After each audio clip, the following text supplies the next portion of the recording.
ಕ್ರಿಸ್ತನಲ್ಲಿ ಪ್ರೀತಿಯ ಸಹೋದರರೇ, ನಿಮ್ಮೆಲ್ಲರಿಗೂ ನಮ್ಮ ಕರ್ತನು ನಮ್ಮ ರಕ್ಷಕನಾಗಿರುವ ಯೇಸು ಕ್ರಿಸ್ತನ ಅತಿ ಪವಿತ್ರ ನಾಮದಲ್ಲಿ ನಿಮ್ಮೆಲ್ಲರೂ ಕೂಡ ವಂದನೆಗಳನ್ನ ಹೇಳ್ಕೊಳ್ಳುತ್ತೇನೆ.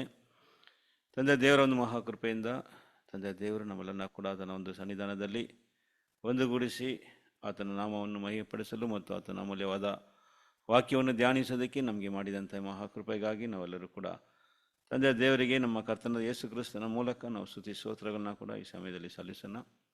ಪ್ರಿಯ ಸದಸ್ಯರೇ, ಇವತ್ತು ದಿನದಲ್ಲಿ ನಾವು ನೋಡುವಂಥ ಒಂದು ಪಾಠ, ಕಳೆದ ಪಾಠದ ಒಂದು ಎರಡನೇ ಭಾಗವನ್ನು ಇವತ್ತಿನ ನಾವು ಏನು ಮಾಡೋಣ, ಇವತ್ತು ಧ್ಯಾನ ಮಾಡೋಣ.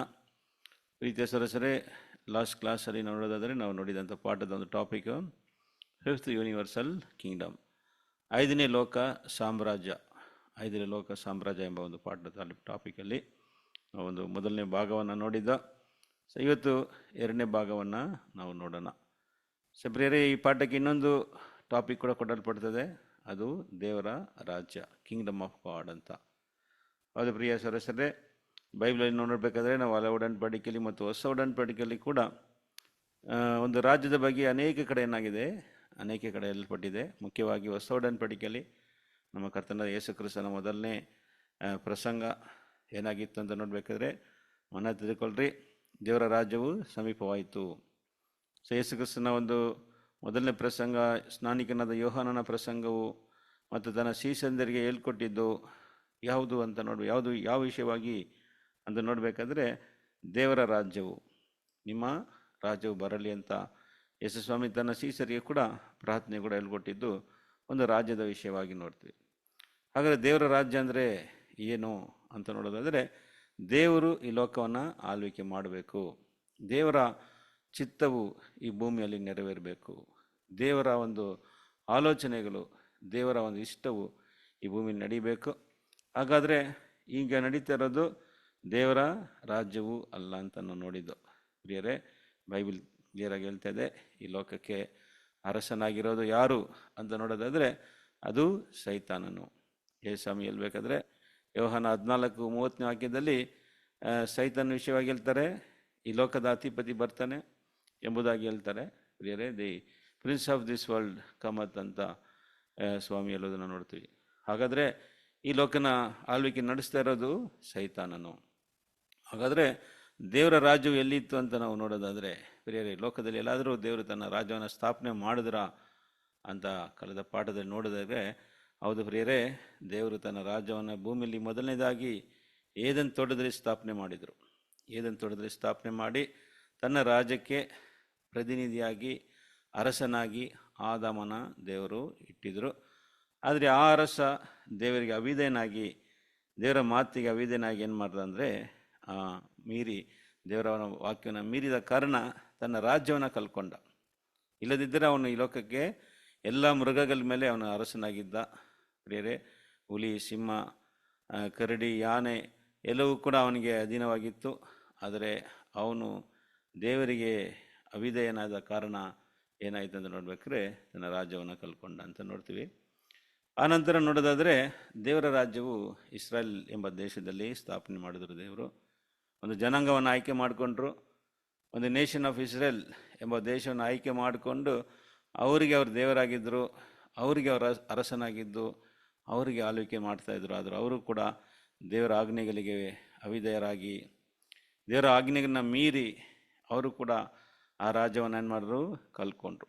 ಆನಂತರ ದೇವರ ರಾಜ್ಯವು ಭೂಮಿಯಲ್ಲಿ ಇಲ್ಲದೆ ಹೋಯಿತು. ಸುಮಾರು 2500 ವರ್ಷ ಕಾಲ ಈ ಭೂಮಿಯಲ್ಲಿ ದೇವರ ರಾಜ್ಯವು ಇರಲಿಲ್ಲ. ಪ್ರಿಯ ಸಹೋದರರೇ, ಹಾಗಾದರೆ ಅದಕ್ಕೇ ಸ್ವಾಮಿ ಹೇಳ್ಕೊಟ್ಟಿದ್ದು ನಿಮ್ಮ ರಾಜ್ಯವು ಬರಲಿ ಅಂತ. ಹಾಗಾದರೆ ಈ ಲೋಕದಲ್ಲಿ ಯಾವ ರಾಜ್ಯವು ಬಂತು? ಆನಂತರ ದೇವರ ರಾಜ್ಯವು ಭೂಮಿಯಲ್ಲಿ ಎತ್ತಲ್ಪಟ್ಟ ಮೇಲೆ, ಅಂದರೆ ಇಸ್ರಾಯೇಲ್ ಎಂಬ ದೇಶ ಬಾಬಿಲೋನ್ ದೇಶಕ್ಕೆ ಒಪ್ಪಿಸಲ್ಪಟ್ಟ ಮೇಲೆ, ಇಸ್ರಾಯೇಲ್ ಎಂಬ ದೇಶವು ಒಂದು ಸ್ವತಂತ್ರ ದೇಶವಾಗಿತ್ತು.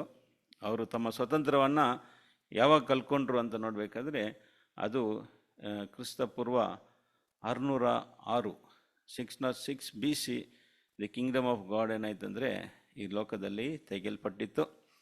ದೇವರು ಇಸ್ರಾಯೇಲ್ ದೇಶವನ್ನು ಬಾಬಿಲೋನ್ ದೇಶದ ಅರಸನಾದ ನೆಬೂಕದ್ನೆಚ್ಚರನಿಗೆ ಏನು ಮಾಡಿ ಒಪ್ಪಿಸಿಕೊಟ್ಬಿಟ್ರು. ಅನಂತರ ಇಸ್ರಾಯೇಲ್ ಎಂಬ ದೇಶ ಒಂದು ಸ್ವತಂತ್ರ ಇಲ್ಲದ ದೇಶವಾಗಿ ಅನ್ಯರಿಗೆ ದಾಸರಾಗಿದ್ದರು. ಪ್ರಿಯರೇ, ಅನಂತರ ಭೂಮಿಯಲ್ಲಿ ಯಾವ ದೇಶಗಳು ಬಂತು, ಯಾವ್ಯಾವ ರಾಜ್ಯಗಳು ಬಂತು ಎಂಬುದಾಗಿ ಸ್ವಾಮಿ ಏನು ಮಾಡಿದ್ರು, ಒಂದು ಅರಸನಿಗೆ ಕನಸಿನ ಮೂಲಕ ನೋಡಿಸಿದ್ರು. ಆ ಅರಸ ಯಾರಂದರೆ, ನಾವು ಕಳೆದ ಪಾಠದಲ್ಲಿ ನೋಡ್ದು, Nebuchadnezzar, king of Babylon.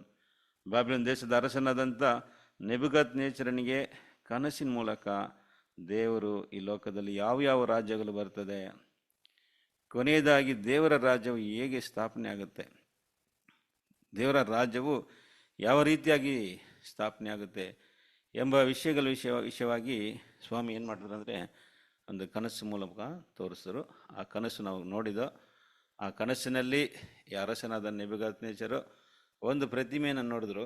ತುಂಬ ಪ್ರಕಾಶವುಳ್ಳ, ತುಂಬ ಭಯಂಕರವಾದಂಥ ಒಂದು ಪ್ರತಿಮೆ. ಅದರ ತಲೆ ನೋಡೋದಾದರೆ ಚಿನ್ನವಾಗಿತ್ತು, ಗೋಲ್ಡನ್ ಹೆಡ್. ಅದರ ಕೈ ಮತ್ತು ಅದರ ಎದೆ ಅದು ಬೆಳ್ಳಿಯಾಗಿತ್ತು. ಅದರ ಹೊಟ್ಟೆ ಮತ್ತು ಅದರ ತೊಡೆ ಅದು ಬ್ರಾನ್ಸ್ ಅಂದರೆ ತಾಮ್ರವಾಗಿತ್ತು. ಕಾಲು ಕಬ್ಬಿಣವಾಗಿತ್ತು. ಮತ್ತು ಅದರ ಪಾದಗಳು ನೋಡೋದಾದರೆ ಅರ್ಧ ಕಬ್ಬಿಣವು ಮತ್ತು ಅರ್ಧ ಜೇಡಿಮಣ್ಣಾಗಿತ್ತು. ಬೇರೆ ಇವುಗಳು ಏನಂದರೆ, ಇವುಗಳ ಅರ್ಥ ಏನಂತ ದಾನಿಯೇಲ್ ಏನು ಮಾಡ್ತಾರೆ, ತಿಳಿಸ್ತಾರೆ. ದಾನಿಯೇಲ 2ನೇ ಅಧ್ಯಾಯದಲ್ಲಿ ಈ ವಿಚಾರವು ಏನಾಗಿದೆ, ಬರೆಯಲ್ಪಟ್ಟಿದೆ.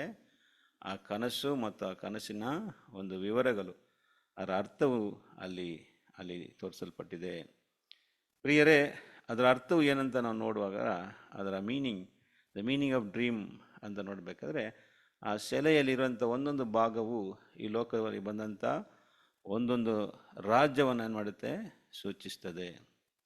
The different Kingdom, the 4 universal Kingdom. ಮೊದಲನೇದಾಗಿ ನೋಡಬೇಕಾದ್ರೆ, ತಲೆ ನೋಡಬೇಕಾದ್ರೆ ಪ್ರಿಯರೇ, ಅದು ಬ್ಯಾಬಿಲೋನ್ ರಾಜ್ಯವನ್ನು ಸೂಚಿಸ್ತದೆ. The Kingdom of Babylon.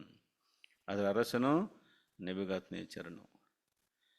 Secondly ನೋಡಬೇಕಾದ್ರೆ ಪ್ರಿಯ ಸಹೋದರರೇ, ಎರಡನೇದಾಗಿ ಅದರ ಎದೆಯು ಮತ್ತು ಅದರ ಕೈಗಳು ಅದು ಬೆಳ್ಳಿ. ಅದು ಈ ಲೋಕದಲ್ಲಿ ಬಂದಂಥ ಎರಡನೇ ರಾಜ್ಯವು ಅದು ಮೇದೋ ಪರ್ಷಿಯ ರಾಜ್ಯವಾಗಿತ್ತು. The kingdom of Medo and Persia. ಇದರ ಅರಸನು ಯಾರು ಅಂತ ನಾವು ನೋಡೋದಾದರೆ, ಇದರ ಅರಸನು ಪ್ರೀತಿಯ ಸಹೋದರರೇ, ಅದು ನೋಡಬೇಕಾದ್ರೆ ಕೋರಸ್ ಎಂಬ ಅರಸನು. ಬ್ಯಾಬಿಲೋನ್ ದೇಶವನ್ನು ಜಯಿಸಿದಂಥ ಅರಸ. ಮೂರನೇದಾಗಿ ನೋಡಬೇಕಾದ್ರೆ, ಥರ್ಡ್ ದಿ ಯೂನಿವರ್ಸಲ್ ಕಿಂಗ್ಡಮ್ ಯಾವುದಪ್ಪ ಅಂದರೆ, ಅದು ಗ್ರೇಕ ರಾಜ್ಯವು, ದಿ ಗ್ರೀಷಿಯನ್ ಎಂಪೈರ್. ಪ್ರಿಯರೇ, ಅದರ ಅರಸನು ಅಲೆಕ್ಸಾಂಡರ್ ಗ್ರೇಟ್ ಬಗ್ಗೆ ನಾವು ನೋಡಿರ್ತೀವಿ. ನಾಲ್ಕನೇದಾಗಿ ಲೋಕದಲ್ಲಿ ಬಂದಂಥ ಕಬ್ಣದಂಥ ರಾಜ್ಯವು ಯಾವುದಪ್ಪ ಅಂದರೆ, ಅದು ರೋಮ್ ರಾಜ್ಯವು, the kingdom of Rome, Roman empire. ಪ್ರಿಯರೇ, ಆ ನಂತರ ಈ ಪಾದಗಳು ನೋಡಬೇಕಾದ್ರೆ ಅರ್ಧ ಜೇಡಿಮಣ್ಣು ಮತ್ತು ಕಬ್ಬಿಣವು ಏನಾಗಿತ್ತು, ಸೇರಿತ್ತು. Mixing government, mixed empire. ಅದು ಯಾವುದು ಅಂತ ನೋಡಬೇಕಾದ್ರೆ, ಅಂದರೆ ರಿಲಿಜಿಯಸ್ ಪ್ಲಸ್ ಪೊಲಿಟಿಕಲ್ ಎರಡು ಕಂಬೈನ್ಡ್ ಆಗಿ ಈ ಲೋಕವನ್ನು ಆಳ್ವಿಕೆ ನಡೆಸಿದ್ರು. ಅಂದರೆ ಒಂದು ರಿಲಿಜಿಯಸ್ ಲೀಡರ್ ಆಗಿದ್ದಂಥ ಪೋಪ್ಗಳು, ರೋಮನ್ ಕ್ಯಾಥಲಿಕ್ ಸಭೆಯ ಒಂದು ತಲೆ ಲೀಡರ್ ಆಗಿರೋಂಥ ಪೋಪ್ಗಳು ಏನು ಮಾಡಿದ್ರು ಅಂದರೆ, ರೋಮ್ ಸಾಮ್ರಾಜ್ಯವನ್ನು ಆಳ್ವಿಕೆ ಮಾಡಿದ್ರು. ಬೇರೆ ಆವಾಗ ರೋಮ್ಗೆ ಏನು ಹೆಸರಿತ್ತಂದರೆ, ಹೋಲಿ ರೋಮನ್ ಎಂಪೈರ್ ಅಂತ ಹೆಸರಿಡಲ್ಪಟ್ಟಿತು. ಸರಿ, ಪ್ರಿಯ ಸಹೋದರರೇ, ಈ ಕನಸನ್ನು ರಾಜನು ನೋಡ್ತಾ ಇರುವಾಗಲೇ ಆ ಬಂಡೆಯಿಂದ ಆ ಬೆಟ್ಟದಲ್ಲಿ ಒಂದು ಬಂಡೆ ಏನಾಯಿತು, ಉರುಳು ಬಂದು ಈ ಸೆಲೆಗೆ ಹೊಡೆದು ಈ ಸೆಲೆಯನ್ನು ಪುಡಿ ಮಾಡಿಬಿಡ್ತು ಅಂತ ನಾವು ನೋಡ್ತೀವಿ. ಹೌದು ಪ್ರಿಯರೇ, ಈ ಬಂಡೆ ಯಾವುದು? ಪ್ರಿಯ ಸಹೋದರರೇ, ಆ ಬಂಡೆ ಬೇರೆ ಯಾರಲ್ಲ, ಅದು ನಮ್ಮ ಕರ್ತನಾದ ಯೇಸು ಕ್ರಿಸ್ತನು ಮತ್ತು ಅವರ ರಾಜ್ಯವು, ಕ್ರಿಸ್ತನ ರಾಜ್ಯವು, ಅವರ ರಾಜ್ಯವು ಈ ಲೋಕದ ರಾಜ್ಯಗಳನ್ನೆಲ್ಲ ಓಡಿದು ಪುಡಿ ಮಾಡಿಬಿಡ್ತು ಅಂತ ನೋಡುವಾಗ, ಈಗ ಪ್ರಿಯರೇ, ಈ ಲೋಕದ ರಾಜ್ಯಗಳೆಲ್ಲ ಏನಾಗಿದೆ ಅಂದರೆ ಎಲ್ಲ ಒಡೆದೋಗಿದೆ. ಯೂನಿವರ್ಸಲ್ ಕಿಂಗ್ಡಮ್ಸ್ಗಳು, ಈ ಲೋಕವನ್ನು ಆಳ್ವಿಕೆ ನಡೆಸಿದಂಥ ತುಂಬ ಶಕ್ತಿಯುಳ್ಳ ರಾಜ್ಯಗಳು ಈ ಲೋಕದಲ್ಲಿ ಎಲ್ಲೂ ನಾವು ಕಾಣದೇ ಆಯಿತು ಅಂತ ನೋಡ್ತೀವಿ. ಪ್ರಿಯರೇ, ಅದು ಏನಾಯಿತು ಅಂತ ನೋಡ್ಬೇಕಾದ್ರೆ, ಈಗ ಯೇಸು ಸ್ವಾಮಿ ತನ್ನ ರಾಜ್ಯವನ್ನು ಸ್ಥಾಪನೆ ಮಾಡುವಂಥ ಕಾರ್ಯಗಳಲ್ಲಿ ಏನಾಗಿದ್ದಾರೆ, ಅವರು ಹಿಡಿದಿದ್ದಾರೆ. ಸೊ ಈ ಲೋಕದ ರಾಜ್ಯಗಳನ್ನ ಓಡಿತಾ ಇದ್ದಾರೆ ನೋಡ್ರಿ. ಅದರಿಂದನೇ ನೋಡಿ ಎಲ್ಲ ಕಿಂಗ್ಡಮ್ಸ್ಗಳು, ರಾಜ್ಯಗಳೇನಾಗಿದೆ, ತುಂಬ ವೀಕ್ ಆಗಿದೆ. ಪ್ರಿಯ ಸರಸರೇ, ಸೊ ಅದನ್ನೇ ಇಲ್ಲಿ ನಾವು ನೋಡಬೇಕಾದ್ರೆ ಒಂದು ಬಂಡೆ, ಆ ಬೆಟ್ಟದಿಂದ ಒಂದು ಬಂಡೆ ಉರುಳು ಬಂದು ಇದನ್ನು ಒಡೆದು ಪುಡಿ ಪುಡಿ ಮಾಡಿತ್ತು ಅಂತ ನೋಡ್ತೀರಿ. ಹಾಗೆಯೇ ದೇವರ ರಾಜ್ಯವು ಎಲ್ಲ ರಾಜ್ಯಗಳನ್ನ ಒಡೆದು ಪುಡಿ ಪುಡಿ ಮಾಡಿ ಆ ಬಂಡೆ ಏನಾಯ್ತು ಅಂತ ನೋಡಬೇಕಾದ್ರೆ ಅದು ದೊಡ್ಡ ಪರ್ವತವಾಯಿತು. It became great mountain. ಎಲ್ಲ ಭೂಮಿ ಸುತ್ತಲೂ ಆಡಿಕೊಂಡಿತ್ತು ಅಂತ ನೋಡ್ತೀವಿ. ಪ್ರಿಯ ಸದಸ್ಯರೇ, ಹಾಗಾದರೆ ದೇವರ ರಾಜ್ಯ ಇಡೀ ಲೋಕವನ್ನು ಏನು ಮಾಡುತ್ತೆ, ಅದು ಆಡಿಕೊಂಡು ಲೋಕವನ್ನು ಯೇಸು ಏನು ಮಾಡ್ತಾರೆ, ಆಳ್ವಿಕೆ ಮಾಡ್ತಾರೆ. ಇದನ್ನೇ ಈ ಮೊದಲನೇ ಕನಸಲ್ಲಿ ನಾವು ನೋಡ್ತೀವಿ.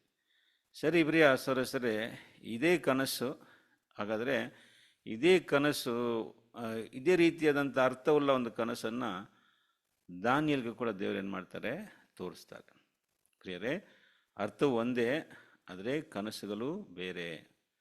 Same meaning but different dreams. ಅದು 7ನೇ ಅಧ್ಯಾಯದಲ್ಲಿ ದೇವರು ದಾನಿಯೇಲನಿಗೆ ಏನು ಮಾಡ್ತಾರೆ, ಒಂದು ಕನಸನ್ನು ತೋರಿಸ್ತಾರೆ. ಅದನ್ನೇ ಈ 2ನೇ ಭಾಗದಲ್ಲಿ ಏನು ಮಾಡೋಣ, ನಾವು ನೋಡೋಣ. Part 2 is from Daniel 7th chapter. 7ನೇ ಅಧ್ಯಾಯದಲ್ಲಿ ದಾನಿಯೇಲ್ ಕಂಡಂಥ ಕನಸು, ಅದರಲ್ಲಿ ಅಡಗಿರುವಂಥ ಅರ್ಥಗಳು ಏನು ಅಂತ ಏನು ಮಾಡೋಣ, ಈಗ ನೋಡೋಣ. 7ನೇ ಅಧ್ಯಾಯದಲ್ಲಿ ವಚನಗಳು 1ರಿಂದ ಒಂದೊಂದಾಗಿ ನಾವು ಓದೋಣ. ಹೋದ್ರಿ Daniel 7th chapter verse 1 onwards. ಬಾಬೆಲಿನ ಅರಸನಾದ ಬೆಲ್ಶಚ್ಚರನ ಆಳ್ವಿಕೆಯ 1ನೇ ವರ್ಷದಲ್ಲಿ ದಾನಿಯೇಲನಿಗೆ ಹಾಸಿಗೆ ಮೇಲೆ ಸ್ವಪ್ನವಾಯಿತು. ಅವನ ಮನಸ್ಸಿನಲ್ಲಿ ಕನಸು ಬಿತ್ತು. ಕೂಡಲೇ ಅವನು ಆ ಕನಸನ್ನು, ಅದರ ಮುಖ್ಯಾಂಶಗಳನ್ನು ಬರೆದನು. ನೋಡಿದ ಪ್ರೀತಿಯ ಸರಿ, ಹಾಗಾದ್ರೆ ದಾನಿಯೇಲನಿಗೆ ಏನಾಯ್ತು ಅಂತ ನೋಡ್ಬೇಕಾದ್ರೆ, ಬೆಲ್ಶಚ್ಚರ ಅಂದ್ರೆ ಈ ಅರಸನ 1ನೇ ವರ್ಷದಲ್ಲಿ, in the beginning of the first year of Belshazzar ಅಂದರೆ ಈ ಅರಸ ಯಾರಪ್ಪ ಅಂದರೆ, ಇದು ನೆಬುಕದ್ನೆಚ್ಚರನ ಮೊಮ್ಮಗನು, grandson of king Nebuchadnezzar. ಪ್ರಿಯರೇ, ಅವನ ರಾಜ್ಯದಲ್ಲಿ 1ನೇ ವರ್ಷದಲ್ಲಿ ಆಳ್ವಿಕೆ ಮಾಡುವಾಗ ಈ ಕನಸು ಬಂತಂತೆ. ದಾನಿಯೇಲನಿಗೆ ಆ ಕನಸುಗಳು, ದರ್ಶನಗಳು ಕಂಡು ಅವುಗಳನ್ನ ಏನು ಮಾಡಿದೆ ಅಂದರೆ ಅವರು ಬರೆದು ಅದನ್ನು ವಿವರಿಸಿದರು. 2ನೇ ವಾಕ್ಯ, ಏನು ಕನಸನ್ನು ಕಂಡ್ರು ಅಂತ ನೋಡೋಣ. 2nd verse. ದಾನಿಯೇಲನು ಆ ಪ್ರಸ್ತಾಪವನ್ನೆತ್ತಿ ಇಂತೆಂದನು, ನಾನು ರಾತ್ರಿ ಕಂಡ ಕನಸಿನಲ್ಲಿ, ಆಹಾ, ಚತುರ್ದಿಕ್ಕಿನ ಗಾಳಿಗಳು ಮಹಾಸಾಗರದ ಮೇಲೆ ರಭಸವಾಗಿ ಬೀಸಿ ಬಡಿಯುತ್ತಿದ್ದವು. ನೋಡಿದ ಪ್ರಿಯರೇ, ಅವನ್ ಕಂಡಂತ ಕನಸು ನೋಡಿ ಏನಂದ್ರೆ, 4 ದಿಸೆಯ ಗಾಳಿಗಳು, ದಿ ವಿಂಡ್ಸ್ ಫ್ರಮ್ 4 directions. ಒಂದೇ ಕಡೆ ಏನಂದ್ರೆ ಸಮುದ್ರದ ಮೇಲೆ ಹೊಡೀತು ಅಂತ ನೋಡ್ಬೇಕಾದ್ರೆ, ಆಗ ಬೇರೆ ಬೇರೆ ರೂಪವುಳ್ಳ ಮೃಗಗಳು ಅದರಿಂದ ಬಂತು ಅಂತ ನೋಡ್ತೀವಿ. ನೆಕ್ಸ್ಟ್ ವರ್ಸ್ ಓದೋಣ, 3ನೇ ವಾಕ್ಯ, 3rd verse. ಒಂದಕ್ಕೊಂದು ವಿಲಕ್ಷಣವಾದ 4 ದೊಡ್ಡ ಮೃಗಗಳು ಸಾಗರದೊಳಗಿಂದ ಬಂದವು. ನೋಡಿದ ಪ್ರಿಯರೇ, ಅಂದ್ರೆ ಒಂದಕ್ಕೊಂದು ವಿಲಕ್ಷಣವಾದಂಥ ದೊಡ್ಡ ಮೃಗಗಳು ಆ ಸಮುದ್ರದಿಂದ ಏನಾಯ್ತು, ಮೇಲಕ್ಕೆ ಬಂದವು. ಏನೇನು ಮೃಗಗಳು ಬಂತು, ಅವುಗಳು ಹೇಗೆ ಇತ್ತು ಎಂಬುದನ್ನ ಕೂಡ ಅಲ್ಲಿ ಹೇಳಲ್ಪಟ್ಟಿದೆ. ಓದೋಣ ಬನ್ರಿ, 4ನೇ ವಾಕ್ಯವನ್ನು ಓದೋಣ, 4th verse. ಮೊದಲು ಕಾಣಿಸಿದ ಮೃಗವು ಸಿಂಹದ ಹಾಗಿತ್ತು, ಅದಕ್ಕೆ ಹದ್ದಿನಂತೆ ರೆಕ್ಕೆಗಳಿದ್ದವು. ನಾನು ನೋಡುತ್ತಿರುವಾಗಲೇ ಆ ರೆಕ್ಕೆಗಳು ಕೀಳಲ್ಪಟ್ಟವು. ಅದು ನೆಲದಿಂದ ಎತ್ತಲ್ಪಟ್ಟು ಮನುಷ್ಯನ ಹಾಗೆ 2 ಕಾಲುಗಳ ಮೇಲೆ ನಿಲ್ಲಿಸಲ್ಪಟ್ಟಿತು. ಅದಕ್ಕೆ ಮನುಷ್ಯನ ಹೃದಯವು ಕೊಡೋಣವಾಯಿತು. ನೋಡ್ರ ಪ್ರೀತಿಯ ಸರಸರೇ, ಮೊದಲನೇ ಮೃಗವು ಯಾವ ರೀತಿಯಾಗಿತ್ತು ಅಂತ ನೋಡ್ಬೇಕಾದ್ರೆ, ಮೊದಲನೇದು ಸಿಂಹದಂತಿತ್ತು. It was like a lion. ಸಿಂಹದಂತಿತ್ತು, ಮತ್ತು ಅದಕ್ಕೆ ಪಕ್ಷಿಯ ಹದ್ದಿನ 2 ರೆಕ್ಕೆಗಳು ಕೂಡ ಇತ್ತು ಅಂತ ನೋಡ್ತೀವಿ. ಅದು ಮಾತ್ರ ಅಲ್ಲ ಪ್ರೀತಿಯ ಸರಸರೇ, ಅದು ಮನುಷ್ಯನಂತೆ 2 ಕಾಲುಗಳಲ್ಲಿ ನಿಂತಿತ್ತು. ಮತ್ತು ಇನ್ನೊಂದು ವಿಷಯ ನೋಡಬೇಕಾದ್ರೆ, ಅದಕ್ಕೆ ಮನುಷ್ಯನ ಹಾಗೆ ಮನುಷ್ಯನ ಹೃದಯ ಕೊಡಲ್ಪಟ್ಟಿತ್ತು ಅಂತ ಒಂದೊಂದು ಪಾಯಿಂಟ್ ನೋಡ್ಕೊಳ್ಳಿ. ನಾವು ನೋಡೋಣ ಹಿಂದೆ ಇದರ ಅರ್ಥ ಏನು. ಬೇರೆ ಇದು ಕನಸು, ಇದು ಬಂದು ಒಂದು ಕನಸು. ದಾನಿಯೇಲ್ ಕಂಡಂಥ ಕನಸು, ಆ ಕನಸಿನಲ್ಲಿ ಈ ರೀತಿಯಾದಂಥ ಮೃಗವನ್ನ ನೋಡಿದ್ದಾರೆ. ಮೊದಲನೇದು ಸಿಂಹವು. ಎರಡನೇದು ನೋಡ್ಬೇಕಾದ್ರೆ 5ನೇ ವಾಕ್ಯವನ್ನು ಓದೋಣ, 5th verse. ಆಹಾ, ಇನ್ನೊಂದು ಮೃಗ, ಎರಡನೇದು, ಅದು ಕರಡಿಯ ಹಾಗಿತ್ತು. ಒಂದು ಹೆಗಲನ್ನು ಮೇಲಕ್ಕೆ ಎತ್ತಿಕೊಂಡಿತ್ತು. ತನ್ನ ಬಾಯಲ್ಲಿ ಹಲ್ಲುಗಳ ನಡುವೆ 3 ಪಕ್ಕೆಲುಬುಗಳನ್ನು ಕಚ್ಚಿಕೊಂಡಿತ್ತು. ನೀನೆದ್ದು ಬಹು ಮಾಂಸವನ್ನು ತಿನ್ನು ಎಂದು ಅದಕ್ಕೆ ಹೇಳೋಣವಾಯಿತು. ನೋಡಿದ ಪ್ರಿಯರೇ, ಎರಡನೇದಾಗಿ ನೋಡ್ಬೇಕಾದ್ರೆ ಎರಡನೇದು ಕರಡಿ. ಎರಡನೇ ಮೃಗ ಏನಾಗಿಯೋ ಅದು ಕರಡಿಯಾಗಿತ್ತು. ಅದು ಒಂದು ಕಡೆ ಹಂಗೆ ಪಕ್ಕನೆ ಏನಾಗಿತ್ತು, ಅದು ಒಂದು ಕಡೆ ಚಾಚಿ ನಿಂತಿತ್ತು. ಮತ್ತು ಅದರ ಬಾಯಲ್ಲಿ 2 ಪಕ್ಕಿ ಎಲುಬುಗಳು, 3 ಪಕ್ಕಿ ಎಲುಬುಗಳನ್ನ ಅದಕ್ಕೆ ಕಚ್ಚಿಕೊಂಡಿತ್ತು ಅಂತ ನೋಡ್ತೀವಿ. ಸೊ ಇದು ಸೆಕೆಂಡ್ ಬೀಸ್ಟ್ ಈಸ್ ಬಿಯರ್. ಮೊದಲನೇದು ನೋಡಿದ ಸಿಂಹ, ಎರಡನೇದು ಬಿಯರ್ ನೋಡಿ. ಮೂರನೇದು ಏನು ಅಂತ ನೋಡ್ಬೇಕಾದ್ರೆ ಚಿರತೆ. The third one is leopard. ಓದೋಣ 6ನೇ ವಾಕ್ಯ. ಅನಂತರ ನಾನು ನೋಡುತ್ತಿರುವಲ್ಲಿ ಇಗೋ, ಚಿರತೆಯ ಆಗಿರುವ ಮತ್ತೊಂದು ಮೃಗವು ಕಾಣಿಸಿತು. ಅದರ ಪಕ್ಕಗಳಲ್ಲಿ ಪಕ್ಷಿಯ ರೆಕ್ಕೆಯಂತಿರುವ 4 ರೆಕ್ಕೆಗಳಿದ್ದವು. ಆ ಮೃಗಕ್ಕೆ 4 ತಲೆಗಳಿದ್ದವು. ಅದಕ್ಕೆ ದೊರೆತನವು ಕೊಡೋಣವಾಯಿತು. ನೋಡ್ರ ಪ್ರಿಯರೇ, ಮೂರನೇದು ನೋಡ್ಬೇಕಾದ್ರೆ ಪ್ರೀತಿಯಸ್ತರೇ, ಅದು ಚಿರತೆ. ಮೂರನೇದು ಚಿರತೆ. ಅದು ಮಾತ್ರ ಅಲ್ಲ, ಈ ಚಿರತೆ ನೋಡಬೇಕಾದ್ರೆ ಇದಕ್ಕೆ 4 ರೆಕ್ಕೆಗಳು ಕೂಡ ಇತ್ತು. 4 wings were, and also ಇದಕ್ಕೆ 4 ತಲೆಗಳು ಕೂಡ ಇತ್ತು ಅಂತ ನೋಡ್ತೀವಿ. 4 heads and 4 wings ಅಂತ ನೋಡ್ತೀವಿ. ಪ್ರಿಯರೇ, ಇದಕ್ಕೆ ದೊರೆತನವು, ಅಧಿಕಾರವು ಕೊಡಲ್ಪಟ್ಟಿತ್ತು, ಆಳ್ವಿಕೆ ಕೊಡಲ್ಪಟ್ಟಿತ್ತು ಅಂತ ಕೂಡ ನೋಡ್ತೀವಿ. Third one is leopard. It had 4 heads and 4 wings. 4 ರೆಕ್ಕೆಗಳು ಕೂಡ ಅದಕ್ಕೆ ಇತ್ತು ಅಂತ ನೋಡ್ತೀವಿ. ಸರಿ, 4ನೇದು ತುಂಬ ಮುಖ್ಯವಾದಂಥ ಒಂದು ಮೃಗ. ಇದಕ್ಕೆ ದಾನಿಯೇಲನ ಹೆಸರು ಈ ರೀತಿಯಾಗಿ ಕೊಡ್ತಾರೆ.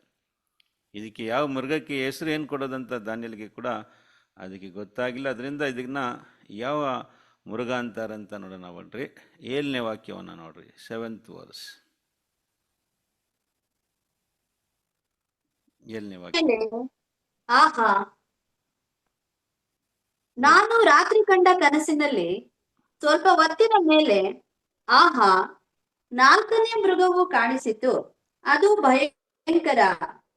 ಭಯಂಕರ ಎದುರಿಸುವಂತದ್ದು, ಅಧಿಕ ಬಲವುಳ್ಳದ್ದು. ಅದಕ್ಕೆ ಕಬ್ಬಿಣದ ದೊಡ್ಡ ಹಲ್ಲುಗಳಿದ್ದವು. ಅದು ನುಂಗುತ್ತಾ ಚೂರು ಚೂರು ಮಾಡುತ್ತಾ ಮಿಕ್ಕದ್ದನ್ನು ಕಾಲುಗಳಿಂದ ತುಳಿಯುತ್ತಾ ಇತ್ತು. ಅದು ಮುಂಚಿನ ಎಲ್ಲಾ ಮೃಗಗಳಿಗಿಂತ ವಿಲಕ್ಷಣವಾಗಿತ್ತು. ಅದಕ್ಕೆ 10 ಕೊಂಬುಗಳಿದ್ದವು. ನೋಡ್ರ ಪ್ರಿಯ ಸೊರಸರೇ, 4ನೇ ಮೃಗವು ಎಂಥ ಮೃಗವಾಗಿತ್ತು ಅಂತ ನೋಡ್ಬೇಕಾದ್ರೆ 4ನೇ ಮೃಗ ಭಯಂಕರವಾದದ್ದಾಗಿತ್ತು. ತುಂಬ ಭಯಂಕರವಾದದ್ದು, ತುಂಬ ಘೋರವಾದದ್ದು ಅಂತ ಹೇಳಲ್ಪಟ್ಟಿದೆ ಪ್ರಿಯರೇ. ಅದಕ್ಕೆ ಅಧಿಕ ಬಲವು ಕೊಡಲ್ಪಟ್ಟಿತ್ತು. ಅದು ಮಾತ್ರ ಅಲ್ಲ, ಇನ್ನೊಂದು ವಿಷಯ ಏನಪ್ಪ ಅಂದರೆ, ಈ ಮೃಗಕ್ಕೆ ಕಬ್ಬಿಣದ ಹಲ್ಲು ಇತ್ತು ಅಂತ. Iron teeth. It had iron teeth ಅಂತ ನೋಡ್ತೀವಿ ಪ್ರಿಯರೇ. ಅನೇಕರು ತಮ್ಮ ಬಾಯಿಗೆಲ್ಲಿಗೆ ಹಲ್ಲುಗಳು ಕಟ್ತಾರಲ್ಲ, ಹಲ್ಲು ಬಿದ್ದೋಗ್ಬಿಟ್ರೆ ಚಿನ್ನದಲ್ಲಿ, ಬೆಳ್ಳಿಯಲ್ಲಿ ಹಾಕ್ತಾರೆ. ಆದರೆ ಈ ಮೃಗಕ್ಕೆ ಒಟ್ಟು ಹಲ್ಲುಗಳು ಹೆಂಗಿತ್ತಂದರೆ ಐರನ್ ಟೀಟ್. ನೋಟ್ ಮಾಡ್ಕೊಳ್ಳಿ. ಆಮೇಲೆ ಇದಕ್ಕೆ 10 ಕೊಂಬುಗಳು ಕೂಡ ಇತ್ತು ಅಂತ ನೋಡಿ. 10 horns. ಇಟ್ ಹ್ಯಾಡ್ 10 horns ನೋಡ್ತೀವಿ. ಹೌದು ಪ್ರಿಯರೇ, ಈಗ 4ನೇ ಮೃಗವು ತುಂಬ ಮುಖ್ಯವಾದದ್ದಾಗಿತ್ತು. ಯಾಕೆಂದರೆ ಡ್ಯಾನಿಯಲ್ ಬಂದು 4ನೇ ಮೃಗನ ತುಂಬ ಗಮನಿಸ್ತಾರೆ. ಈಗ ಏನಾಗುತ್ತೆ, 4ನೇ ಮೃಗಗಳಿಗೆ 10 ಕೊಂಬು ಇತ್ತಂತೆ. 10 ಕೊಂಬನ್ನು ಅವ್ರು ಗಮನಿಸ್ತಾ ಇರಬೇಕಾದ್ರೆ ಒಂದು ಚಿಕ್ಕ ಕೊಂಬು ಏನಾಗುತ್ತೆ, ಬೆಳೀತದೆ. ಅದನ್ನು ನೋಟಿಸ್ ಮಾಡ್ತಾರೆ ಡ್ಯಾನಿಯಲ್. ಅದನ್ನು ಓದೋಣ ಬನ್ರಿ. 8ನೇ ವಾಕ್ಯ ಓದ್ರಿ ಇಷ್ಟೇ, ಬೈಬಲ್ ತಗೊಂಡು 8th verse ಓದ್ರಿ. 8ನೇ ವಾಕ್ಯ. ನಾನು ಆ ಕೊಂಬುಗಳನ್ನು ಗಮನಿಸುತ್ತಿರುವಲ್ಲಿ ಇಗೋ, ಅವುಗಳ ನಡುವೆ ಇನ್ನೊಂದು ಚಿಕ್ಕ ಕೊಂಬು ಮೊಳೆಯಿತು. ಅದರ ದೆಸೆಯಿಂದ ಮುಂಚಿನ ಕೊಂಬುಗಳಲ್ಲಿ 3 ಬೇರು ಸಹಿತ ಕೀಳಲ್ಪಟ್ಟವು. ಆಹಾ, ಕೊಂಬಿನಲ್ಲಿ ಮನುಷ್ಯನ ಕಣ್ಣುಗಳಂತಿರುವ ಕಣ್ಣುಗಳು, ಬಡಾಯಿ ಕೊಚ್ಚಿಕೊಳ್ಳುವ ಬಾಯಿಯೂ ಇದ್ದವು. ನೋಡಿದ್ರೆ ಪ್ರಿಯ ಸರಸರೇ, ಆ 10 ಕೊಂಬನ ಅವ್ರು ಗಮನಿಸ್ತಾ ಇರ್ಬೇಕಾದ್ರೆ ಒಂದು ಚಿಕ್ಕ ಕೊಂಬೆನಾಯ್ತು, ಬೆಳೀತು ಅಂತ ನೋಡ್ತೀವಿ. ಅದು ಬೆಳೀತಾ ಬೆಳೀತಾ ಮುಂದೆ ಇದ್ದಂಥ 3 ಕೊಂಬುಗಳನ್ನ ಒಡೆದಾಕ್ಬಿಡ್ತು.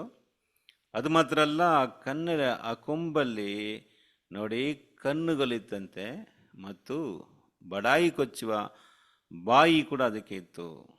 ಅಂದರೆ ಅದಕ್ಕೆ it had eyes and mouth. ಪ್ರಿಯ ಸೊರಸರೇ, ಬಾಯಿ ಇತ್ತು, ಆ ಕೊಂಬಲಿ ಬಾಯಿ ಇತ್ತು, ಆ ಕೊಂಬಲಿ ಕಣ್ಣು ಕೂಡ ಇತ್ತು ಅಂತ ಇಲ್ಲಿ ನಾವು ಏನು ಮಾಡ್ತೀವಿ, ನೋಡ್ತೀವಿ. ಇದನ್ನ ಅವ್ರು ಕಂಡಂಥ ಮೃಗಗಳು 4 ಮೃಗಗಳು. ಮೊದಲನೇದು ಸಿಂಹವು, 2ನೇದು ಕರಡಿ, 3ನೇದು ಚಿರತೆ, 4ನೇದು ಈ ಭಯಂಕರವಾದಂಥ ಬಲವುಳ್ಳ ಒಂದು ಮೃಗವನ್ನು ಕಂಡಿದ್ದಾರೆ. ಅದಕ್ಕೆ 10 ಕೊಂಬುಗಳಿತ್ತು, ಅದರಲ್ಲಿ ಚಿಕ್ಕ ಕೊಂಬು ಮುಖ್ಯವಾಗಿ, ಅದಕ್ಕೆ ಕಣ್ಣು ಮತ್ತು ಬಾಯಿ ಕೂಡ ಇತ್ತು ಅಂತ ನಾವು ನೋಡ್ತೀವಿ.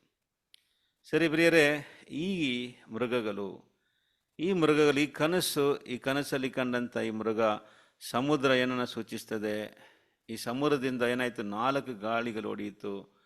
ಆ 4 ಗಾಳಿ ಹೊಡೆದು ಈ ಸಮುದ್ರದಿಂದ 4 ಮೃಗಗಳು ಬಂತು ಅಂತ ವಾಕ್ಯವು ಹೇಳ್ತದಲ್ಲ, ಇದಕ್ಕೆಲ್ಲ ಏನು ಅರ್ಥ? ಪ್ರಿಯ ಸರಸರೇ, ಬೈಬಲಲ್ಲಿ ಯಾವಾಗಲೂ ಸಮುದ್ರ ಅಂದರೆ ಅದಕ್ಕೆ ಅರ್ಥ ಏನಪ್ಪ ಅಂದರೆ ಈ ಲೋಕವು ಹೇಗಿದೆ ಅಂತ ನೋಡ್ಬೇಕಾದ್ರೆ, ಈ ಲೋಕವು ಸಮುದ್ರದ ಹಾಗೆ ಸಮಾಧಾನ ಇಲ್ಲದಾಗಿದೆ. ಬೈಬಲ್ ಅದೇ ಹೇಳ್ತಾ ಇದೆ. ಬನ್ನಿ ಒಂದು ವಾಕ್ಯ ಓದೋಣ. ಐಸಾಯ 57ನೇ 20ನೇ ವಾಕ್ಯವನ್ನು ಓದ್ರಿ. ಐಸಾಯ 57:20 ಓದೋಣ.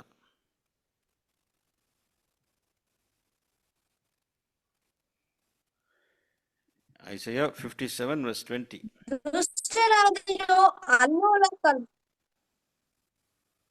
ದುಷ್ಟರಾದರೂ ಅಲ್ಲೋಲ ಕಲ್ಲೋಲವಾದ ಸಮುದ್ರದಂತಿದ್ದಾರೆ. ಅದು ಸುಮ್ಮನಿರದು, ಅದರ ತೆರೆಗಳು ಕೆಸರನ್ನು ಬುರುಡೆಯನ್ನು ಕಾರುತ್ತಲಿರುತ್ತವೆ.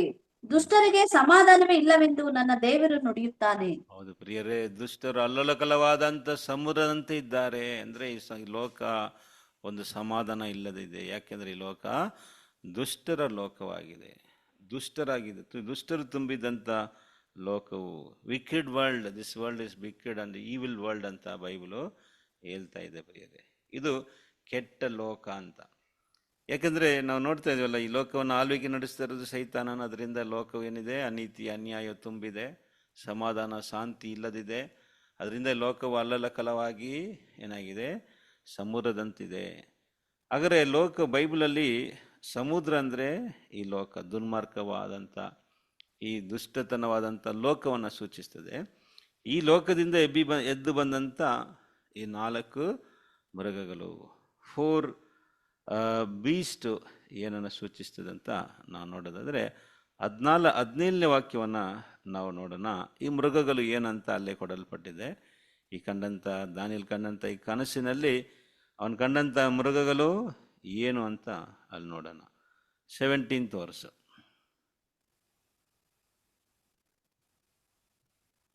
ಅವನು ನನಗೆ ಆ 4 ದೊಡ್ಡ ಮೃಗಗಳು, ಲೋಕ ಸಾಗರದೊಳಗಿಂದ ಏರತಕ್ಕ 4 ರಾಜ್ಯಗಳು.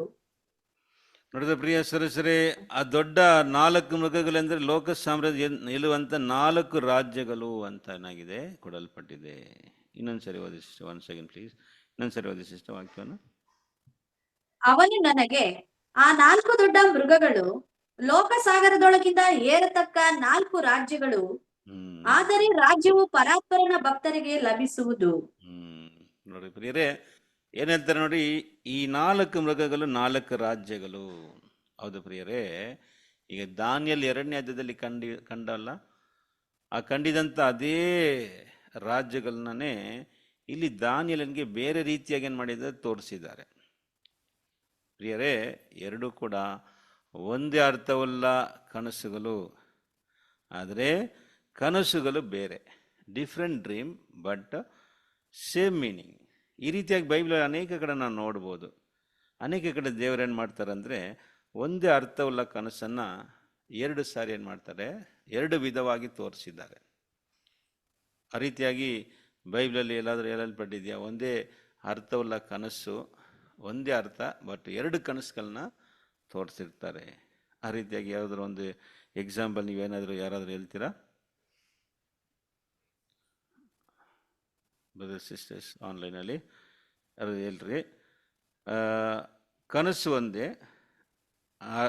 ಅರ್ಥ ಒಂದೇ, ಬಟ್ ಎರಡು ವಿಧವಾದ ಕನಸುಗಳನ್ನ ನೋಡಿಸಿದ್ದಾರೆ ಬೈಬಲಲ್ಲಿ. ಒಂದೆರಡು ಕಡೆ ಆ ರೀತಿಯಾಗಿದೆ ಬೈಬಲಲ್ಲಿ ನೋಡ್ತೀವಿ. ಇದು ಸಿವುಡುಗಳಿದ್ದಂತ ಯೋಸೇಫನ. ವೆರಿ ಗುಡ್ ಅಲ್ವಾ? ಹೇಳೋದಾದ್ರೆ ಮೊದಲನೇದ ಯೋಸೆಫ್ ಕಂಡಂಥ ಕನಸು. ಯೋಸೆಫ್ ಏನು ಮಾಡ್ತಾನೆ? ಸಿವುಡುಗಳನ್ನ ಕಾಣ್ತಾನೆ. ಆ ಸಿವುಡು ಅವನ ಅಣ್ಣಂದಿರ ಸಿವುಡುಗಳೆಲ್ಲ ಏನು ಮಾಡುತ್ತೆ?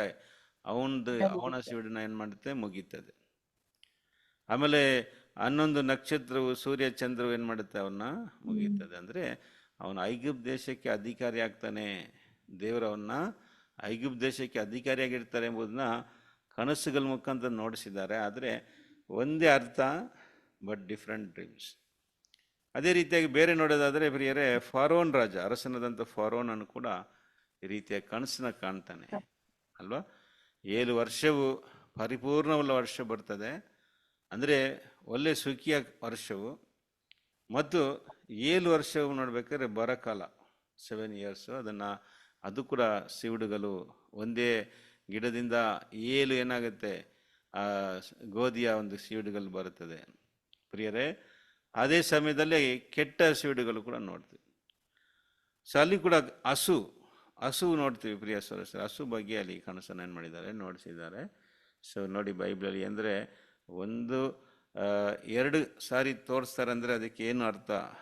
ಏನಕ್ಕೆ ಕನಸುಗಳು 2 ರೀತಿಯಾಗಿ 2 ಸಾರಿ ತೋರಿಸಲ್ಪಡ್ತದೆ ಅಂತ ನೋಡೋದಾದರೆ ಪ್ರಿಯ ಸದಸ್ಯರೇ, ಅದು ಖಂಡಿತ ಏನಾಗುತ್ತೆ? ನಡೀತದೆ, ಕಡ್ಡಾಯವಾಗಿ ನಡೀತದೆ ಎಂಬುದನ್ನ ಅದು ಕನ್ಫರ್ಮೇಷನ್. ಅದು ಕನ್ಫರ್ಮೇಷನ್.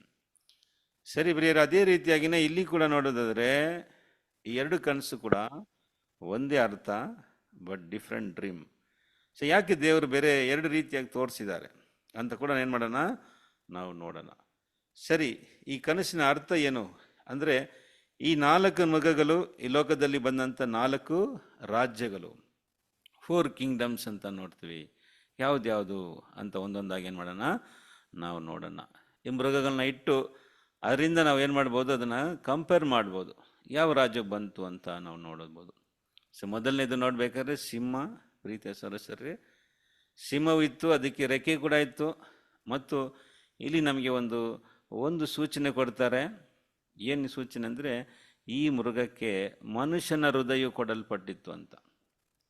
ಮನುಷ್ಯನ ಹೃದಯ ಕೊಡಲ್ಪಟ್ಟಿತ್ತು ಅಂತ ನೋಡ್ಬೇಕಾದ್ರೆ ಇದು ಯಾವುದು, ಯಾರನ್ನು ಸೂಚಿಸ್ತದೆ ಅಂತ ನೋಡ್ಬೇಕಾದ್ರೆ ಪ್ರೀತಿಯ ಸದಸ್ಯರೇ, ಇದು ಬ್ಯಾಬಿಲೋನಿಯನ್ ಎಂಪೈರ್. ಈ ರಾಜ್ಯ, ಈ ಸಿಂಹ ಬ್ಯಾಬಿಲೋನ್ ರಾಜ್ಯವನ್ನು ಸೂಚಿಸ್ತದೆ. ಈ ಲೋಕವನ್ನು ಆಳ್ವಿಕೆ ಮಾಡಿದಂಥ ಮೊದಲನೇ ಲೋಕದ ಅರಸ ಪ್ರಿಯರೇ. ಈಗಿರುವಂಥ ಈರಾನ್ ಈ ದೇಶದ ಹಳೆಯ ಹೆಸರು ಬಂದು ಬ್ಯಾಬಿಲೋನ್. ಪ್ರೀತಿಯ ಸದಸ್ಯರೇ, ಅದರ ಅರಸನು ನೆಬುಕದ್ನೆಚ್ಚರ್. ಹೌದು ಪ್ರಿಯರೇ, ಇದು ಇಲ್ಲಿ ನೋಡಿ, ಮನುಷ್ಯನ ಹೃದಯ ಕೊಡಲ್ಪಟ್ಟಿದ್ದಂಥ ಒಂದು ಮಾತನ್ನು ಅಲ್ಲಿರುವಾಗ ಏನಾಯಿತು ಅಂತ ನೋಡ್ಬೇಕಾದ್ರೆ ನೆಬುಕದ್ನೆಚ್ಚರನ ಒಂದು ವಿಷಯವನ್ನು ನೋಡ್ತೀವಿ. ನೆಬುಕದ್ನೆಚ್ಚರನು ಪ್ರಿಯ ಸದಸ್ಯರೇ, ದಾನಿಯೇಲ 4ನೇ ಅಧ್ಯಾಯದಲ್ಲಿ ಒಂದು ಘಟನೆ ನಡೀತದೆ.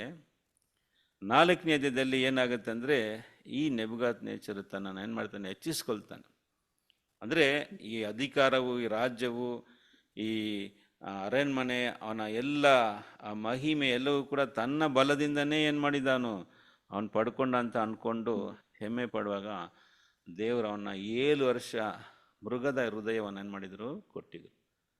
ಅವನು ಮೃಗದಂತೆ ಕಾಡಿನಲ್ಲಿ ಜೀವಿಸ್ತಾ ಇದ್ದ ಪ್ರಿಯರೇ, ಹುಲ್ ತಿಂತಾ ಇದ್ದಂತ ನೋಡ್ತೀವಿ. ಹೌದು ಪ್ರಿಯರೇ, ಅನಂತರ ದೇವರು ಅವನಿಗೇನು ಮಾಡಿದ್ರು? ಮನುಷ್ಯ ಹೃದಯವು ಕೊಡನಾಯಿತು. ಹೌದು ಪ್ರಿಯರೇ, ಹಾಗಾದರೆ ಈ ಸಿಂಹ ನೋಡ್ಬೇಕಾದ್ರೆ ಇದು ನೆಬುಕದ್ನೆಚ್ಚರು ಮತ್ತು ಅವನ ರಾಜ್ಯವನ್ನು ಏನು ಮಾಡುತ್ತೆ? ಸೂಚಿಸ್ತದೆ. ಹೌದು ಪ್ರಿಯರೇ, ಇವರ ಕಾಲವು, ರಾಜ್ಯದ ಕಾಲವು ನೋಡ್ಬೇಕಾದ್ರೆ ಕ್ರಿಸ್ತಪೂರ್ವ 606ರಿಂದ ಸ್ಟಾರ್ಟ್ ಮಾಡಿದ್ರು. ಕ್ರಿಸ್ತಪೂರ್ವ 538ವರೆಗೆ ಆಳ್ವಿಕೆ ಮಾಡಿದ್ರು. ಅಂದರೆ ಒಂದು 68 years ದೆ ರೂಲ್ಡ್. ಸೊ ಈ ಸೆಲೆಯಲ್ಲಿ ನೋಡ್ಬೇಕಾದ್ರೆ ಆ ಚಿನ್ನದ ತಲೆ ಅದು ನೆಬುಕದ್ನೆಚ್ಚರನ ಅರಸ ರಾಜ್ಯವಾಗಿದೆ. ಹೌದು ಪ್ರೀತಿಯ ಸದಸ್ಯರೇ. ಸರಿ, ಎರಡನೇದೇ ನೋಡೋಣ. ಎರಡನೇದು ನೋಡ್ಬೇಕಾದ್ರೆ ಕರಡಿ. ಈ ಕರಡಿ ನೋಡ್ಬೇಕಾದ್ರೆ ಪ್ರಿಯ ಸರಸ ಒಂದು ಕಡೆ ಏನಾಗಿತ್ತು, ಅದು ಶೋಲ್ಡರ್ ಬಂದು ಒಂದು ಕಡೆ ಡೌನ್ ಆಗಿತ್ತು. ಅದು ನಮಗೇನು ಸೂಚಿಸ್ತದೆ ಅಂತ ನೋಡ್ಬೇಕಾದ್ರೆ, ಈ ರಾಜ್ಯವು ಎರಡನೇದಾಗಿ ಬಂದಂಥ ರಾಜ್ಯ, ದಿ ಸೆಕೆಂಡ್ ಯೂನಿವರ್ಸಲ್ ಎಂಪೈರ್, ಅದು ಮೇದೋ ಪರ್ಷಿಯ ರಾಜ್ಯವು, ಮೀಡೋ ಪರ್ಷಿಯನ್ ಎಂಪೈರ್. ಅದರ ಅರಸ ಬಂದು ಸೈರಸ್.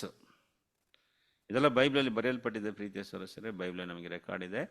ಹಾಗಾದರೆ ನೀವು ದಾನಿಯೇಲ, ಅದರಲ್ಲೇ ನಾವು ಈ ಎರಡು ಅರಸಗಳ ಬಗ್ಗೆ ನಾವು ನೋಡ್ಬೋದು. ದಾನಿಯೇಲ ಬಂದು 2 ರಾಜರ ಕಾಲದಲ್ಲಿ ಏನು ಮಾಡಿದರು? ಸೇವೆ ಮಾಡಿದ್ರು. ದಾನಿಯೇಲ ಬಂದು ನೆಬೂಕದ್ನೆಚ್ಚರ್ ಹತ್ರ ಸೇವೆ ಮಾಡ್ತಾಯಿದ್ರು. ಅನಂತರ ಡೇರಿಯಸ್ ಬರ್ತಾರೆ, ತರಿಯು, ಅವನ ರಾಜ್ಯದಲ್ಲಿ ಕೂಡ ಅವರು ಸೇವೆ ಮಾಡಿದ್ರು. ಅವನ ಕಾಲದಲ್ಲಿ ದಾನಿಯೇಲನಿಗೆ ಒಂದು ಶೋಧನೆ ಬಂತು, ಪ್ರಾರ್ಥನೆ ಮಾಡಬೇಕಾದ್ರೆ ಪ್ರಾರ್ಥನೆ ಮಾಡಬಾರ್ದು ಅಂತ ಒಂದು ಶೋಧನೆ ಬಂದಾಗ, ಯಾರಾದರೂ ರಾಜನ ಆಜ್ಞೆನ ಮೀರಿ, ಕಟ್ಟಲೆನ ಮೀರಿ ಯಾರಾದರೂ ಪ್ರಾರ್ಥನೆ ಮಾಡಿದ್ರೆ ಸಿಂಹದ ಗೆವಿಗೆ ಏನು ಮಾಡ್ತಾರೆ? ಹಾಕಲ್ಪಡ್ತಾರೆ ಎಂಬ ಒಂದು ಆಜ್ಞೆ ಬಂದರೂ ಕೂಡ ಪ್ರಾರ್ಥನೆ ನಡೆಸ್ತಾರಲ್ಲ, ಅದು ಮೇದ ಪರ್ಷಿಯನ್ ಎಂಪೈರಲ್ಲಿ ಅದಾಗಿದ್ದು ಬಂದು ಮೇಡಿಯ ಪರ್ಷಿಯನ್ ಎಂಪೈರ್. ಬೈಬಲಲ್ಲಿ ನೋಡ್ಬೇಕಾದ್ರೆ ಇದೆ ಪ್ರಿಯ ಸಹೋದರರೇ. ಎಸ್ತರು, ಮೊರ್ದೆಕಾಯಿ, ನೆಹೆಮ್ಯ, ಎಸ್ರಾ ಇವರೆಲ್ಲ ಕೂಡ ಈ ನೆಬೂಕದ್ನೆಚ್ಚರ್, ಬ್ಯಾಬಿಲೋನ್ ರಾಜ್ಯ ಮತ್ತು ಮೇದ ಪರ್ಷಿಯ ರಾಜ್ಯದಲ್ಲಿ ಇದ್ದಿದ್ದಾರೆ ಅಂತ ಬೈಬಲಲ್ಲಿ ನಾವು ನೋಡ್ತೀವಿ. ಸರಿ, ಎರಡನೇದು ಈ ಕರಡಿ, ಇದು ನಮಗೆ ಮೇದ ಪರ್ಷಿಯ ರಾಜ್ಯವನ್ನು ಸೂಚಿಸ್ತದೆ ಪ್ರೀತಿಯ ಸದಸ್ಯರೇ. ಆ ನಂತರ ನೋಡ್ಬೇಕಾದ್ರೆ ಸೆಲೆಯಲ್ಲಿ ಈ ಬೆಲ್ಲಿ, ಅದರ ಕೈ ಮತ್ತು ಎದೆಗೆ ಏನಾಗಿತ್ತು? ಬೆಲ್ಲಿಯಾಗಿತ್ತಲ್ಲ, ಅದು ಮೇದ ಪರ್ಷಿಯನ್ ಎಂಪೈರ್. ಸರಿ ಪ್ರಿಯರೇ, ಮೂರನೇದು ನೋಡ್ಬೇಕಾದ್ರೆ ಥರ್ಡ್ ಒನ್ನು ಯಾವುದು ಅಂತ ನೋಡ್ಬೇಕಾದ್ರೆ, ಮೂರನೇದು ಬಂದು ಇದು ಚಿರತೆ ಅಲ್ವಾ? ಚಿರತೆ. ಅದರ ವಿಶೇಷ ಏನಪ್ಪ ಅಂದರೆ, ಈ ಚಿರತೆಗೆ 4 ರೆಕ್ಕೆಗಳು ಕೂಡ ಇತ್ತು ಮತ್ತು 4 ತಲೆ ಕೂಡ ಏನಾಗಿತ್ತು? ಇತ್ತಂತ ನೋಡ್ಬೇಕಾದ್ರೆ, ಇದು ಏನನ್ನು ಸೂಚಿಸ್ತದೆ? ಯಾರ ರಾಜ್ಯವನ್ನು ಇದು ಸೂಚಿಸ್ತದೆ ಎಂಬುದಾಗಿ ನೋಡ್ಬೇಕಾದ್ರೆ, ಇದು ಅಲೆಕ್ಸಾಂಡರ್ ಗ್ರೇಷಿಯನ್ ಎಂಪೈರ್. ಬೇರೆ ಈ ಲೋಕವನ್ನು ಆಳ್ವಿಕೆ ಮಾಡಿದಂಥ ಥರ್ಡ್ ಯೂನಿವರ್ಸಲ್ ಎಂಪೈರ್ ಅದು. ಇದು ಯಾವುದು ಅಂತ ನೋಡಬೇಕಾದ್ರೆ ಗ್ರೇಷಿಯನ್ ಎಂಪೈರ್. ಯುರೋಪ್ ನೋಡಿ, 2 ರಾಜ್ಯವು ಮೇದ ಪರ್ಷಿಯ ನೋಡ್ಬೇಕಾದ್ರೆ ಇರಾನು, ಈಗಿರುವಂಥ ಇರಾನು ಒಂದು ಕಾಲದಲ್ಲಿ ಈ ಲೋಕವನ್ನು ಆಳ್ವಿಕೆ ಮಾಡಿದ್ದಾರೆ. ಸೆಕೆಂಡ್ ನೋಡ್ಬೇಕಾದ್ರೆ ಯುರೋಪ್ ಕಂಟ್ರೀಸಲ್ಲಿ, ಯುರೋಪಲ್ಲಿ ಗ್ರೀಸ್ ಇದೆಲ್ಲ ಈಗ, ಅದು ಕೂಡ ಅದರ ಅರಸನು ಈ ಅಲೆಕ್ಸಾಂಡರ್ ದಿ ಗ್ರೇಟ್. ಸರಿ ನೋಡಿರಿ ಪ್ರಿಯರೇ, ಈ ಮೃಗಗಳು ಒಂದೊಂದಕ್ಕೇನಿದೆ? ಒಂದೊಂದು ವಿಶೇಷವೂ ಇದೆ. ಈ ಮೃಗದ ವಿಶೇಷ ಏನಪ್ಪ ಅಂದರೆ, ತುಂಬ ಫಾಸ್ಟೆಸ್ಟ್ ರನ್ನಿಂಗ್ ಅನಿಮಲ್, ತುಂಬ ವೇಗವಾಗಿ ಓಡುವಂಥ ಒಂದು ಮೃಗ ಇದು. ಅದು ಇದಕ್ಕೆ ರೆಕ್ಕೆ ಕೊಟ್ಟಿದ್ದಾರಲ್ಲ, ರೆಕ್ಕೆ ಕೂಡ ಇತ್ತು. ಹಾಗಾದರೆ ವೆರಿ ಸೂಪರ್ ಫಾಸ್ಟು, ಅಂದರೆ ಇನ್ನೂ ಅತಿ ವೇಗವಾಗಿ ಓಡುವಂಥ ಒಂದು ಮೃಗವಾಗಿದೆ. ಹಾಗಾದರೆ ಏನು ಇದು ಅರ್ಥ ಸೂಚಿಸ್ತದೆ ಅಂದರೆ, ಈ ಅರಸನಂತ ಈ ಅಲೆಕ್ಸಾಂಡ್ರು ತುಂಬ ಬೇಗನೆ ಈ ಲೋಕವನ್ನು ಏನು ಮಾಡಿದ್ರು? ಜಯಿಸಿದರು. ಎಂಟೈರ್ ವರ್ಲ್ಡ್ನ 10 ವರ್ಷದಲ್ಲಿ, ಒನ್ಲಿ 10 ಇಯರ್ಸಲ್ಲಿ ಈ ಕಾನ್ಕರ್ಡ್ ದಿ ಎಂಟೈರ್ ವರ್ಲ್ಡ್. ನೋಡಿ ಪ್ರಿಯರೇ, ಇಡೀ ಲೋಕವನ್ನು 10 ವರ್ಷದಲ್ಲಿ ಏನು ಮಾಡಿಬಿಟ್ರು? ತನ್ನ ಕಾಲ್ ಕೆಳಗಡೆ ತಂದುಬಿಟ್ರು. 32 ವಯಸ್ಸು ಅವರು 22 ವಯಸ್ಸು ಅವ್ರ ಅರಸನಾದಾಗ, ಅವರು 32 ವಯಸ್ಸಲ್ಲಿ ಇಡೀ ಲೋಕವು ಈ ಅರಸನ ಕಾಲ್ ಕೆಳಗಡೆ ಇತ್ತು. ಇವನ್ ನಮ್ಮ ಭಾರತ ಕೂಡ, ನಮ್ಮ ಇಂಡಿಯಾ ಕೂಡ ನೋಡಬೇಕಾದ್ರೆ ಪ್ರಿಯರೇ, ಇಂಡಿಯಾನ ಕೂಡ ಏನು ಮಾಡಿದವರು? ಜಯಿಸಿದರು. ಇಂಡಿಯಾನ ಆಳ್ವಿಕೆ ಮಾಡ್ತಾ ಇದ್ದದ್ದು ಯಾರು ಅಂತ ನೋಡ್ಬೇಕಾದ್ರೆ, ಆಗ ಪೋರಸ್ ಎಂಬ ಅರಸನು, ಅವನು ಏನು ಮಾಡ್ತಾನೆ? ಇವ್ರ ಹತ್ರ ಯುದ್ಧ ಮಾಡಿ ಅವ್ರ ಹತ್ರ ಸೋತೋದ್ರು. ಆದರೆ ಈ ಅಲೆಕ್ಸಾಂಡರ್ ಬರ್ತಾರಂತ ತಿಳಿದ ತಕ್ಷಣ ಎಲ್ಲ ಅರಸರುಗಳು ಏನು ಮಾಡ್ತಾರೆ? ಅವನ ಹತ್ರ ಸರೆಂಡರ್ ಆಗ್ತಾಯಿದ್ರು. ಆದರೆ ಪೋರಸ್ಸು ಅವನ ಹತ್ರ ಏನು ಮಾಡಿದ್ರು? ಯುದ್ಧ ಮಾಡಿದ್ರು, ಭಯಪಟ್ಟಿಲ್ಲ. ತುಂಬ ಬ್ರೇವ್ ಕಿಂಗ್ ಅವರು, ತುಂಬ ಧೈರ್ಯವುಳ್ಳ ಅರಸನಾಗಿದ್ದು ಈ ಅಲೆಕ್ಸಾಂಡರ್ ಹತ್ರ ಯುದ್ಧಕ್ಕೆ ಹೋಗ್ತಾರೆ. ಅವನ ಧೈರ್ಯವನ್ನು ಕಂಡು ಅವನೇನು ಮಾಡ್ತಾನೆ? ಅಲೆಕ್ಸಾಂಡ್ರು ಆ ರಾಜ್ಯವನ್ನು ಪುನಃ ಪೋರಸ್ಗೆ ಕೊಟ್ಬಿಟ್ಟು ತನ್ನ ಊರಿಗೆ ತಿರುಗಿ ಹೋಗ್ಬಿಡ್ತಾರೆ. ಅರೆ ಅವರ 32 ವಯಸ್ಸಲ್ಲಿ ಏನಾಗ್ತಾರೆ? ಸತ್ತು ಹೋಗ್ತಾರೆ. ಒನ್ಲಿ 32 ಇಯರ್ಸಲ್ಲಿ ಮಲೇರಿಯಾ ಅಟ್ಯಾಕ್ ಆಗಿ ಏನಾಗ್ತಾರೆ? ಅವನು ಒಂದು ವ್ಯಾಧಿಯಲ್ಲಿ ಸಾಯ್ತಾನೆ. ಹೌದು ಪ್ರಿಯರೇ, ಆಗ ಈ ಅಲೆಕ್ಸಾಂಡರ್ ಹೇಳಿದಂಥ ಒಂದು ಮಾತು ಈ ಲೋಕಕ್ಕೆ ಒಂದು ದೊಡ್ಡ ಪಾಠವನ್ನು ಕೊಟ್ಟೋದ್ರು. ಅಲೆಕ್ಸಾಂಡರ್ ನೋಡ್ಬೇಕಾದ್ರೆ ಈ ಲೋಕಕ್ಕೆ ಒಂದು ದೊಡ್ಡ ಪಾಠವನ್ನು ಕೊಟ್ಟರು. ಏನದು ಪಾಠ ಅಂತ ನೋಡ್ಬೇಕಾದ್ರೆ, ಅಲೆಕ್ಸಾಂಡರ್ ಸಾಯ್ಬೇಕಾದ್ರೆ ತನ್ನ ಜನರಲ್ಸ್ಗಳನ್ನ ಕರೆದು ಅವ್ರ ಹತ್ರ 3 ವಿಷಯಗಳನ್ನ ಏನು ಮಾಡಿದ್ರು, ಹೇಳಿದ್ರು. ನಾನು ಸತ್ ಮೇಲೆ ಏನು ಮಾಡಬೇಕು, ಇದನ್ನು ನೀವು ಮಾಡಬೇಕು. ನಾನು ಸತ್ ಮೇಲೆ ಇದನ್ನು ನೀವೇನು ಮಾಡಬೇಕು, ಇದನ್ನು ಮಾಡಬೇಕಂತ ಅವ್ರ ಹತ್ರ ಏನು ಮಾಡಿದ್ರು, ಹೇಳಿದ್ರು. ಏನು 3 ವಿಷಯ ಅಂದರೆ, ಮೊದಲನೇದು ಪ್ರಿಯ ಸರಸರೇ, ನಾನು ಸತ್ತ ಮೇಲೆ ನನ್ನ ಶವವನ್ನು ಏನು ಮಾಡಬೇಕು, ಈ ಡಾಕ್ಟರ್ಸ್ಗಳು, ಈ ಲೋಕದಲ್ಲಿ ದೊಡ್ಡ ದೊಡ್ಡ ಡಾಕ್ಟರ್ಸ್ಗಳೇ ನನ್ನ ಶವವನ್ನು ಏನು ಮಾಡಿ ಹೊತ್ಕೊಂಡು ಹೋಗಬೇಕು, ಫಸ್ಟ್ ಕಂಡೀಷನು. ಎರಡನೇದು, ನನ್ನ ಒಡವೆಗಳು, ನನ್ನಲ್ಲಿದ್ದಂಥ ಆಸ್ತಿ, ನನ್ನ ಒಡವೆಗಳನ್ನೆಲ್ಲ ಕೂಡ ರೋಡಲ್ಲಿ ಏನು ಮಾಡಬೇಕು, ಹಾಕ್ಕೊಂಡು ಹೋಗಬೇಕು ಅಲ್ವ. ಸತ್ತ ಮೇಲೆ ಎಲ್ಲ ಕಾಸು ಹಾಕ್ಕೊಂಡು ಹೋಗ್ತಾರಲ್ಲ ಕೆಲವರು. ಅದೇ ರೀತಿಯಾಗಿ ಇವ್ರೇನಿದ್ರಂದರೆ, ಇದ್ದಂಥ ಆಸ್ತಿ, ತುಂಬ ಆಸ್ತಿ ಇತ್ತು, ಎಲ್ಲ ಕಡೆ ಅವ್ರ ಹತ್ರ ಚಿನ್ನ, ಬೆಳ್ಳಿ, ರತ್ನಗಳು, ಈ ರೀತಿಯಾದಂಥ ಸಾಕಷ್ಟು ಆಸ್ತಿ ಅವರಲ್ಲಿತ್ತು. ಪ್ರೇರದನ್ನ ಹೇಳಿದ್ರು, ಈ ನನ್ನ ಆಸ್ತಿಗಳನ್ನೆಲ್ಲ ಏನು ಮಾಡಬೇಕು, ರೋಡಲ್ಲೇ ಹೋಗುವ ದಾರಿಯಲ್ಲಿ ಹಾಕ್ಕೊಂಡು ಹೋಗಬೇಕು. ಮೂರನೇದು, ನನ್ನ ಕೈಗಳನ್ನ ನನ್ನ ಶವದ ಆ ಪೆಟ್ಟಿಯಿಂದ ಹೊರಗಡೆ ಬಿಡಬೇಕು, ಆ ಬಾಡಿನ ಅವ್ರ ಕೈಗಳನ್ನ ಎಣ್ಣೆ ಬಿಡಬೇಕಂತ ಹೇಳುವಾಗ, ಅವರು ಏನಪ್ಪ ಈ ರೀತಿಯಾಗಿ ಹೇಳ್ತಾರಲ್ಲ, ಏಕೆ ಈ ರೀತಿಯಾಗಿ ಹೇಳ್ತೀರಿ ಅಂತ ಕೇಳುವಾಗ ಅಲೆಕ್ಸಾಂಡರ್ ಹೇಳಿದ್ರು, ಪ್ರಿಯರೇ ಏನಾದ್ರೆ ಅಂದರೆ, ಯಾಕೆ ಡಾಕ್ಟರ್ಗಳನ್ನ ಹೊತ್ಕೊಂಡು ಹೋಗಿ ಕೇಳಿದ್ರು. ಪ್ರೀತಿಯ ಸರಸರೇ, ಅದರಿಂದ ಅವ್ರು ಏನು ಪಾಠ ಕೊಟ್ರಂದರೆ, ಒಂದು ಪ್ರಾಣವನ್ನು ಯಾವ ಡಾಕ್ಟರಿಂದ ಏನು ಮಾಡೋಕ್ಕಾಗಲ್ಲ, ಉಳ್ಸೋಕ್ಕೆ ಆಗೋದಿಲ್ಲ. ಪ್ರಿಯರೇ, ಎಂಥ ಡಾಕ್ಟರ್ ಆಗಿರಲಿ, ಎಂಥ ಮೆಡಿಸಿನ್ ಆಗಿರಲಿ, ನೋಡಿ, ಮನುಷ್ಯನ ಮರಣದಿಂದ ಕಾಪಾಡುವ ಶಕ್ತಿ ಯಾರಲ್ಲೂ ಇಲ್ಲ. ಇದೆಲ್ಲರೂ ತಿಳ್ಕೋಬೇಕು ಪ್ರೀತಿಯ ಸರಸರೇ. ಏಕೆ ಇಲ್ಲ ಅಂತ ನೋಡ್ಬೇಕಾದ್ರೆ, ಈ ಶಾಪವನ್ನು ಕೊಟ್ಟಿದ್ದು ದೇವರು. ಆದಾಮನಿಗೆ ಏನು ಮಾಡಿದ್ರು, ನೀನು ಸತ್ತೇ ಸಾಯಿವಿ ಅಲ್ವಾ ಪ್ರಿಯರೇ, ಶ್ಯೂರ್ಲಿ ಡೈ ಅಂತ ಹೇಳಿದ್ರಲ್ಲ. ಈ ದಂಡನೆಯಿಂದ ಯಾವ ಮನುಷ್ಯನಿಂದಲೂ ಯಾವ ಶಕ್ತಿಯಿಂದಲೂ ಏನು ಮಾಡೋಕ್ಕಾಗಲ್ಲ, ತಪ್ಪಿಸೋಕ್ಕೆ ಆಗೋದಿಲ್ಲ. ದೇವರು ಮಾತ್ರ ಒಬ್ಬ ಜೀವನ ಉಳಿಸೋಕ್ಕೆ ಆಗುತ್ತೆ ಪ್ರಿಯರೇ. ಮನುಷ್ಯನಿಂದ ಸ್ವಲ್ಪ ದಿನ ಎಕ್ಸ್ಟೆಂಡ್ ಮಾಡ್ಬೋದು ಹೊರತು ಯು ಕಾಂಟ್ ಮರಣವನ್ನು ಸ್ಟಾಪ್ ಮಾಡೋಕ್ಕೆ ಆಗುವುದಿಲ್ಲ. ಅದನ್ನು ಲೋಕ ತಿಳ್ಕೋಬೇಕು. ಎರಡನೇದು ಪ್ರಿಯರೇ, ಎರಡನೇದೇನಪ್ಪ ಅಂತ ನೋಡಬೇಕಾದ್ರೆ, ಆಸ್ತಿಗಳೆಲ್ಲ ರೋಡಲ್ಲಿ ಹಾಕ್ಕೊಂಡು ಹೋಗೋಕ್ಕೆ ಹೇಳಿದ್ರು. ಏನಕ್ಕೆ ಅಂತ ನೋಡಬೇಕಾದ್ರೆ ಪ್ರಿಯರವ್ರು ಹೇಳಿದ್ರು, ನಾನು ಸತ್ತ ಮೇಲೆ ನನ್ನ ಆಸ್ತಿಯಲ್ಲಿ ಒಂದು ಚಿಕ್ಕ ಒಂದು ವಸ್ತು ಕೂಡ ನನ್ನ ಜೊತೆ ಏನು ಮಾಡೋಕ್ಕಾಗಲ್ಲ, ಎತ್ಕೊಂಡು ಹೋಗೋಕ್ಕೆ ಆಗಲ್ಲ ಅಂತ. ಅಲ್ಲ ಪ್ರಿಯರ, ಅದು ಸತ್ಯನೇ. ಬೈಬಲ್ ಅದೇ ಹೇಳ್ತಾ ಇದೆ. ಬೈಬಲಲ್ಲಿ ಕೂಡ ನಾವು ಹೇಳ್ತೀವಿ, ನಾನು ಲೋಕದಲ್ಲಿ ಏನೂ ತಂದಿಲ್ಲ, ಲೋಕದಲ್ಲಿ ಏನೂ ತಗೊಂಡು ಹೋಗಲ್ಲ ಅಲ್ವಾ. ನಾವು ಏನು ಮಾಡ್ತೀವಿ, ಬರಿಗೈಯಾಗಿ ನಾವು ಹೋಗ್ತೀವಿ. ಇದು ನಿಜ ಪ್ರಿಯರೇ. ಎಷ್ಟೋ ಆಸ್ತಿನ ಸೇರಿಸಿಟ್ರು ಕೂಡ ನಾವು ಹೋಗುವಾಗ ಎಲ್ಲರೂ ಏನು ಮಾಡಬೇಕು, ಬಿಟ್ಟು ಹೋಗಬೇಕು. ಬೈಬಲ್ ಅದೇ ಹೇಳ್ತಾ ಇದಲ್ಲ, ಎಸ್ ಸ್ವಾಮಿ ಕೂಡ ಹೇಳ್ಬೇಕಾದ್ರೆ ನೀವೇನು ಮಾಡಿ, ಪರಲೋಕದಲ್ಲಿ ನಿಮ್ಮ ಆಸ್ತಿನ ಏನು ಮಾಡಿ ಸೇರಿಸಿಡ್ರಿ ಅಂತ ಹೇಳ್ತಾರೆ. ಭೂಲೋಕದಲ್ಲಿ ಕಳ್ಳರು ಬರ್ತಾರೆ ಅಲ್ವಾ, ಉಲಗಲ್ಲಿ ಏನು ಮಾಡುತ್ತೆ, ಅದನ್ನು ಹಾಳು ಮಾಡುತ್ತೆ. ಅದರಿಂದ ಪರಲೋಕದಲ್ಲಿ ಏನು ಮಾಡಿ ಅಂದರೆ, ಒಳ್ಳೆ ದಾನ ಧರ್ಮಗಳು, ಒಳ್ಳೆ ಕಾರ್ಯಗಳನ್ನ ಮಾಡಿ ನೀವೇನು ಮಾಡಿ, ಪರಲೋಕದಲ್ಲಿ ನಿಮ್ಮ ಆಸ್ತಿನ ಸೇರಿಸಿಡ್ರಿ. ಅಲ್ಲಿ ಡೆಪಾಸಿಟ್ ಮಾಡ್ಬೋದಂದರೆ, ಇಲ್ಲಿ ನಮ್ಮ ಹತ್ರ ಇರುವಂಥ ಆಸ್ತಿನ ದೇವರ ವಿಷಯದಲ್ಲಿ ಒಳ್ಳೆ ವಿಷಯಕ್ಕೆ ಏನು ಮಾಡಬೇಕು, ಅದನ್ನು ಸ್ವಾರ್ಥಕ್ಕೆ ಹಂಗೆ ಸೇರಿಸಿಟ್ಕೊಂಡು ಅಲ್ವಾ ಪ್ರಿಯರೇ, ಬೇರೆಯವ್ರಿಗೂ ಅದು ಉಪಯೋಗವಾಗಲ್ಲ, ಬೇರೆಯವ್ರಿಗೂ ಯೂಸ್ ಆಗಲ್ಲ, ಇವರು ಯೂಸ್ ಮಾಡಲ್ಲ, ಬೇರೆಯವ್ರಿಗೂ ಯೂಸ್ ಮಾಡಲ್ಲ. ಆ ರೀತಿಯಾಗಿ ಇಟ್ಕೊಳ್ತಾರೆ ಅನೇಕರ ಹತ್ರ ಏನಿದೆ ಬ್ಲಾಕ್ ಮನಿಗಳಿದೆಯಲ್ಲ, ಅಂದರೆ ಬ್ಲಾಕ್ ಮನಿನ ಹೊರಗಡೆ ತರೋಕ್ಕಾಗಲ್ಲ, ಅದು ಅವರು ಯೂಸ್ ಮಾಡೋಕ್ಕಾಗಲ್ಲ. ಎಲ್ಲ ಏನು ಮಾಡಿರ್ತಾರೆ, ಬಚ್ಚಿಟ್ಟಿರ್ತಾರಲ್ಲ ಪ್ರಿಯ ಮನುಷ್ಯರುಗಳು.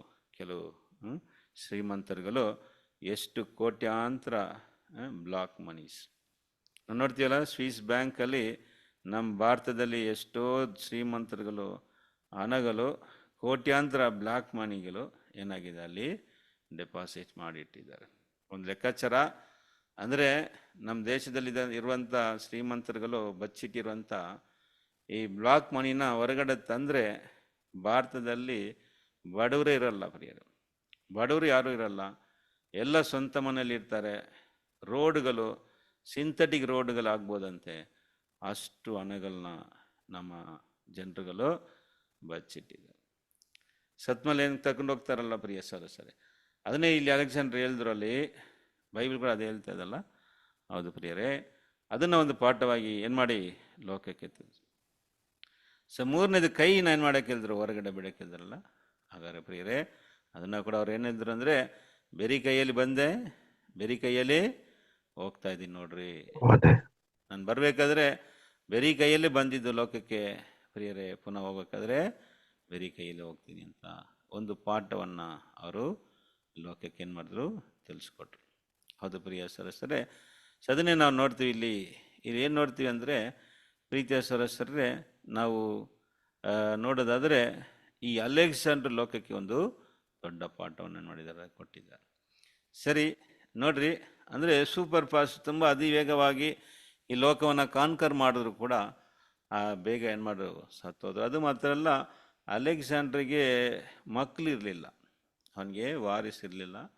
ಅದರಿಂದ ಅವನ ರಾಜ್ಯವು 4 ಭಾಗಗಳೇನಾಯಿತು, ಅದು ಡಿವೈಡ್ ಆಗಿಬಿಡ್ತು. ಹೇಗೆ ಅಂತ ನೋಡಬೇಕಾದ್ರೆ, ಅದಕ್ಕೆ 4 ತಲೆಗಳಿತ್ತಲ್ಲ, ಇಟ್ ಹ್ಯಾಡ್ 4 ಹೆಡ್ಸ್. ಪ್ರೀತಿಯ ಸರಸರೇ, 4 ತಲೆಗಳು ಏನನ್ನು ಸೂಚಿಸ್ತದೆ ಅಂದರೆ, ಅವ್ರ ರಾಜ್ಯದಲ್ಲಿ ಇದ್ದಂಥ 4 ಜನರಲ್ಸ್ಗಳು. ಇವನು ಅಲೆಕ್ಸಾಂಡರ್ ಸತ್ತ ಮೇಲೆ ಪ್ರಿಯ ಸರಸರೇ, ಅವನ ಮಕ್ಕಳಿಲ್ಲದ ಕಾರಣ ಅವನ ರಾಜ್ಯ ಏನಾಯಿತು, 4 ಪಾರ್ಟ್ ಆಗಿ ಡಿವೈಡ್ ಆಯಿತು. ಅವನ ಜನರಲ್ಸ್ಗಳ ಹೆಸರು ನೋಡ್ಬೇಕಾದ್ರೆ, ಮೊದಲನೇವನು ಸೆಲುಕ್ಯಸ್ ಅಂತ ಒಂದು ಜನರಲು. ಆಮೇಲೆ ಫಿಲೋಪ್ಯಾಟರ್, ಇದೆಲ್ಲ ನಾವು ಹಿಸ್ಟ್ರಿಯಲ್ಲಿ ನೋಡ್ಬೋದು, ಫಿಲೋಪ್ಯಾಟರ್ ಅಂತ. ಆಮೇಲೆ ಆಂಟಿಕಸ್ ಎಫಿಫೆನಸ್ ಅಂತ. ಆಮೇಲೆ ಟಾಲಮಿ ಫಿಲೋಮ್ಯಾಟರ್ ಅಂತ ಅವನ ಜನರಲ್ಸ್. ಇವರೆಲ್ಲ ಅಲೆಕ್ಸಾಂಡರ್ಗಳ ಜನರಲ್ಸ್ಗಳು. ಅವನು ಏನಾಗಿ 4 ಭಾಗಗಳಾಯಿತು ರಾಜ್ಯವು. Grecian empire is divided into 4 part, that is your 4 heads ಅಂತ ನೋಡಿದ್ವಿ. ಈ ಚರಿತ್ರೆಯಲ್ಲಿ ಹೋಗಿ ನೋಡ್ಬೋದು ಪ್ರೀತಿಯ ಸರಸರು. ಸೊ ಅದನ್ನೇ ನಾವು ನೋಡ್ತೀವಿ ಇಲ್ಲಿ. ಈ ಸೆಲೆಯಲ್ಲಿ ಅದರ ಹೊಟ್ಟೆ ಮತ್ತು ತೊಡೆ ಏನಾಗಿತ್ತು ಅಂದರೆ ತಾಮ್ರ. ಅದು ಗ್ರೀಷಿಯನ್ ಎಂಪೈರ್, ಅದು ಅರಸ ಅಲೆಕ್ಸಾಂಡರ್ ದಿ ಗ್ರೇಟ್. ಸೊ 4ನೇದು ನೋಡ್ಬೇಕಾದ್ರೆ ನೋಡಿ ಪ್ರಿಯ ಸರಸರು, ತುಂಬ ಭಯಂಕರವಾದಂಥ ಮೃಗವಾಗಿದ್ದು, ಘೋರವಾದಂಥ ಮೃಗ. ಇದು ಏನಪ್ಪ ಇದು, ಇದಕ್ಕೆ ಕಬ್ಬಿಣದ ಹಲ್ಲುಗಳಿತ್ತು ಅಂತ ನೋಡ್ಬೇಕಾದ್ರೆ, ಇಟ್ ಹ್ಯಾಡ್ ಐರನ್ ಟೀತ್. ಅದು ಪ್ರಿಯರೇ, ನಾವು ಇಲ್ಲಿ ಈ ಕನಸಲ್ಲಿ 2ನೇ ಅಧ್ಯಾಯದಲ್ಲಿ ನೋಡಬೇಕಾದ್ರೆ ಕಾಲುಗಳೇನಾಗಿತ್ತು, ಕಬ್ಬಿಣವಾಗಿತ್ತಲ್ಲ. ಹೌದು, ಇದು ಬಂದು ರೋಮನ್ ಎಂಪೈರ್. ಈ ಮೃಗ ಯಾರನ್ನು ಸೂಚಿಸ್ತದೆ, ಇಟ್ ರೆಪ್ರೆಸೆಂಟ್ ರೋಮನ್ ಎಂಪೈರ್. ಅದು ಪ್ರಿಯರೇ, ತುಂಬ ಭಯಂಕರವಾದಂಥ ಒಂದು ಅರಸ ರಾಜ್ಯವಾಗಿತ್ತು. ಮತ್ತು ಇದಕ್ಕೆ 10 ಕೊಂಬುಗಳಿತ್ತಲ್ಲ. It had 10 horns. ಅಂದರೆ ಅದು ಏನನ್ನು ಸೂಚಿಸ್ತದೆ ಅಂದರೆ, ರೋಮ್ ರಾಜ್ಯದಿಂದ 10 ದೇಶಗಳು, 10 ರಾಜ್ಯಗಳಾಗಿತ್ತು. ಅದನ್ನೇ ವಾಕ್ಯದಲ್ಲಿ ಹೋದರೆ 7ನೇ ಅಧ್ಯಾಯದಲ್ಲಿ 24ನೇ ವಚನವನ್ನು ಹೋದರೆ, 7th chapter, Daniel 7th chapter verse 24 ಓದೋಣ. ಆ 10 ಕೊಂಬುಗಳ ವಿಷಯವೇನೆಂದರೆ, ಆ ರಾಜ್ಯದಲ್ಲಿ 10 ಮಂದಿ ಅರಸರು ಉಂಟಾಗುವರು. ನೋಡಿದ್ರೆ ಪ್ರಿಯರ, ಆ 10 ಕೊಂಬುಗಳ ರಹಸ್ಯ ಏನಪ್ಪ ಅಂದರೆ, ಆ ರಾಜ್ಯದಲ್ಲಿ 10 ಅರಸರುಗಳು, 10 ರಾಜರುಗಳು ಅಂತ ನೋಡ್ಬೇಕಾದ್ರೆ ಅದು ಯಾವುದು ಅಂತ ನೋಡ್ಬೇಕಾದ್ರೆ, ಈಗಿರುವಂಥ ಯುರೋಪಿಯನ್ ಎಂಪೈರ್, ಯುರೋಪಿಯನ್ ನೇಷನ್ಸ್ಗಳು, ದೇಶಗಳು. ಹೌದು ಪ್ರೀತಿಯರೇ, ಇಲ್ಲಿ ನೋಡಿ, ಇಲ್ಲಿ ಕೂಡ ನಾವು ಈ ಒಂದು ಸೆಲೆಯಲ್ಲಿ ಕಾಲು ಕಬ್ಬಿಣವಾಗಿತ್ತಲ್ಲ, ಅದು ರೋಮ್ ರಾಜ್ಯವು. ಆಮೇಲೆ ಅದರ ಕಾಲುಗಳಲ್ಲಿ 10 ಬೆರಳುಗಳೇನಿದೆ ಇದೆ. It had 4 toes. ಟೋಸಲ್ಲಿ 10 ಫಿಂಗರ್ಸ್ಗಳಿದೆಲ್ಲ. ಹೌದು ಪ್ರಿಯರೇ, ಅದು ಈ ಲೋಕದಲ್ಲಿ ಈ ಯುರೋಪಿಯನ್ ಕಂಟ್ರೀಸ್ಗಳು. ರೋಮ್ ರಾಜ್ಯವು ಒಂದು ಕಾಲದಲ್ಲಿ ಯುನೈಟೆಡ್ ಆಗಿತ್ತು. ಈಗಿರುವಂಥ ಯುರೋಪಿಯನ್ ದೇಶಗಳು ಒಂದು ಕಾಲದಲ್ಲಿ ಒಟ್ಟಾಗಿದ್ದರು. ಜರ್ಮನು, prawns, Switzerland, Portugal, great ಬ್ರಿಟನ್ನು, Spain, Austria, ಹೇರೋಲಿ, ಆಸ್ಟ್ರೋಗೋತ್ ಮತ್ತು ವೆಸ್ಟರ್ನ್ ಎಂಪೈರ್, ಆಸ್ಟ್ರೋಗೋತ್, ಇವರೆಲ್ಲ ಒಂದು ಕಾಲದಲ್ಲಿ they were United Kingdom of ಈ ರೋಮ್ ರಾಜ್ಯದ ಹೊಂದಾಣಿಕೆಯಾದಂಥ ರಾಜ್ಯಗಳಾಗಿತ್ತು. ಆದರೆ ಆಫ್ಟರ್ ಒಂದು 500 ವರ್ಷ ಆದಮೇಲೆ ಅದು ಡಿವೈಡ್ ಆಗಿಬಿಡ್ತು, ಎಲ್ಲ ಒಡೆದು ಒಂದು 10 ದೇಶಗಳಾಗಿದ್ದರು. ಆದರೂ ಕೂಡ ಇವತ್ತುವರೆಗೆ ಅವರಲ್ಲಿ ಏನಿದೆ, ಒಂದು ಒಗ್ಗಟ್ಟಿದೆ ನೋಡ್ರಿ, ಏನಿದೆ, ಒಂದು ಯೂನಿಯನ್ ಇದೆಲ್ಲ. ಒಂದು ಯೂನಿಟಿ ಏನಪ್ಪ ಅಂದರೆ ಯುರೋಪಿಯನ್ ಯೂನಿಯನ್ ಅಂತ, ಇವರೆಲ್ಲರೂ ಕೂಡ ಒಂದು ಯೂನಿಯನಲ್ಲಿ ಇದ್ದಾರೆ. ಅದರಿಂದ ಐರೋಪ್ ದೇಶದಲ್ಲಿ ಒಂದೇ ಕರೆನ್ಸಿ ಅಲ್ವಾ, ಎಲ್ಲಿ ಹೋದರೂ ಕೂಡ ಸೇಮ್ ಕರೆನ್ಸಿ. ಜರ್ಮನ್ಗೆ ಹೋಗ್ರಿ, ಫ್ರಾನ್ಸ್ಗೆ ಹೋಗ್ರಿ, ಪೋರ್ಚುಗಲ್ ಹೋಗ್ರಿ, ನಮ್ಮ ದೇಶ ಥರ ಅಲ್ಲ. ನಮ್ಮ ದೇಶದಲ್ಲಿ ನಮ್ಮ ಏಷ್ಯಾದಲ್ಲಿ ನೋಡಿದ್ರೆ ಆ ರೀತಿ ಈಗಿಲ್ಲ ಅಲ್ಲ. ನೀವು ಚೈನಾಗೆ ಹೋಗ್ಬೇಕಾದ್ರೆ ನಿಮಗೆ ಬೇರೆ ಕರೆನ್ಸಿ ಬೇಕು. ಆ ರೀತಿಯಾಗಿ ಒಂದೊಂದು ದೇಶಕ್ಕೆ ಆದರೆ ಅಲ್ಲ 10 ಕಂಟ್ರೀಸ್ಗಳಲ್ಲಿ you can go anywhere without ಪಾಸ್ಪೋರ್ಟ್ಗೆ ಏನು ಕೂಡ ಬೇಕಾಗಿಲ್ಲ, ಯು ಕ್ಯಾನ್ ಟ್ರಾವೆಲ್ ಎನಿವೇರ್. ಪ್ರಿಯರು, ಆ ರೀತಿಯಾದಂಥ ಒಂದು ಯೂನಿಟಿ ಆವಾಗಿಂದ ಇವರಲ್ಲಿದೆ ನೋಡ್ತೀರ. ಸೊ ನೋಡಿ, ಇದನ್ನೇ ನಾವು ನೋಡಬೇಕಾದ್ರೆ ಈಗ ನಾವು ಇನ್ನೊಂದು ವಿಷಯ ನೋಡಬೇಕು ಇಲ್ಲಿ. ಏನಪ್ಪ ಅಂದರೆ, ಒಂದು ಚಿಕ್ಕ ಕೊಂಬು ಏನಾಗ್ತಾ ಇದೆ, ಅದು ಬೆಳೀತಾ ಇದೆ. It had another little horn, ಚಿಕ್ಕ ಒಂದು ಕೊಂಬು. ಅದೇನಾಗ್ತಂದರೆ ಅದು ಬೆಳೀತಾ ಬೆಳೀತಾ ಮುಂದಿನ 3 ಕೊಂಬುಗಳನ್ನ ಏನು ಮಾಡಿಬಿಡ್ತು, ಒಡೆದಾಗ್ಬಿಡ್ತು. ಅದು ಯಾವುದು ಅಂತ ನೋಡೋದಾದರೆ ಪ್ರಿಯ ಸದಸ್ಯರೇ, ಅದೇ ಈ ಪೂಪ ಒಂದು ರಾಜ್ಯವಾಗಿತ್ತು. ಪೇಪಲ್ ಗೌರ್ಮೆಂಟ್ ಅಂತಾರೆ ಆಂಗ್ಲದಲ್ಲಿ ಇದನ್ನು. ಪೇಪಲ್ ಗೌರ್ಮೆಂಟ್ ಅಥವಾ ಪೇಪಸಿ ಅಂತಾರೆ. ಅಂದರೆ ಈ ಪೋಪ್ಗಳಿದ್ದಾರಲ್ಲ, ಇವಾಗಿರುವಂಥ ಪೋಪ್ಗಳು ಒಂದು ಕಾಲದಲ್ಲಿ ಐರೋಪ್ ದೇಶಕ್ಕೆ ಅರಸರುಗಳಾಗಿದ್ದರು, ಎಂಪೈರ್ಸ್ ಆಗಿದ್ದರು. ಇಡೀ ಯುರೋಪ್ ಅವ್ರ ಕಾಲು ಕೆಳಗಡೆ ಇತ್ತು ಪ್ರಿಯ ಸಹೋದರರೇ. ತುಂಬ ಕಠಿಣವಾಗಿ ಆಳ್ವಿಕೆ ನಡೆಸ್ತಾ ಇದ್ರು. ಈಗ ನೋಡ್ತಾ ಇದ್ದೀರಲ್ಲ, ಮತ ಗುರುಗಳು ಆ ಕಾಲದಲ್ಲಿ ಅರಸರಾಗಿ ಈ ಲೋಕವನ್ನು ಆಳ್ವಿಕೆ ನಡೆಸ್ತಾ ಇದ್ರು. ಎಷ್ಟು ಮಟ್ಟಿಗೆ ಅಂದರೆ, ನೀವು ಚರಿತ್ರೆನ ಹೋಗಿ ನೋಡ್ರಿ ಬೇರೆ, ಎಲ್ಲ ಪೋಪ್ಗಳಿಗೆ ಎಲ್ಲರೂ ಏನಾಗ್ತಾಯಿದ್ರು, ಅವ್ರಿಗೆ ಅಧೀನರಾಗ್ತಾಯಿದ್ರು. ಅಂದರೆ ಅವ್ರು ಹೇಳೋದೇ ಅಲ್ಲಿ ಕಾನೂನಾಗಿತ್ತು. ಯಾರನ್ನ ಬೇಕಾದ್ರೂ ಅರಸನಾಗಿಡ್ಬೋದು, ಯಾರನ್ನ ಬೇಕಾದರೂ ಅವ್ರನ್ನೇನು ಮಾಡ್ಬೋದು, ಕಿತ್ತಾಗ್ಬೋದು. ಅಷ್ಟು ಪವರ್ಫುಲ್ಲಲ್ಲಿ ಇದ್ದರು. ಅದನ್ನೇ ಇಲ್ಲಿ ನೋಡ್ತೀವಿ. ಅಂದರೆ ಚಿಕ್ಕದಾಗಿ ಏನಾಯಿತು, ಎಂಟ್ರಾಗ್ತಾ ಇದೆ, ಒಂದು ಮತ ಗುರುವಾಗಿ ಬಂದರು. ಹೋಗ್ತಾ ಹೋಗ್ತಾ ಆ ರಾಜ್ಯಕ್ಕೆ ಅರಸನಾಗ್ಬಿಟ್ರು. ಅಷ್ಟು ವಿಷಯ ನೋಡ್ತೀವಿ. ಕಣ್ಣಿತ್ತು ಅಂದರೆ ಅವರು ತಮ್ಮನ್ನು ಹೆಚ್ಚಿಸ್ಕೊಂಡಿದ್ದು. ಅಂದರೆ ನಾವೇ ಏನಾಗಿದ್ದೀವಿ, ನಾವೇ ಕ್ರಿಸ್ತನ ಪ್ರತಿನಿಧಿಗಳಾಗಿದ್ದೀವಿ, ಇದು ದೇವರ ರಾಜ್ಯವು ಅಂತ ತಮ್ಮನ್ನು ಹೆಚ್ಚಿಸ್ಕೊಂಡ್ರು. ಅದನ್ನೇ ಇಲ್ಲಿ ಕಣ್ಣು ಬಾಯಿ ಕೂಡ ಆ ಚಿಕ್ಕ ಕೊಂಬಲ್ಲಿ ಇತ್ತು ಅಂತ ನೋಡಬೇಕಾದ್ರೆ, ಅದರ ಹೆಸರು ಕೂಡ ಏನಾಯಿತು, ಚೇಂಜ್ ಆಗಿಬಿಡ್ತು.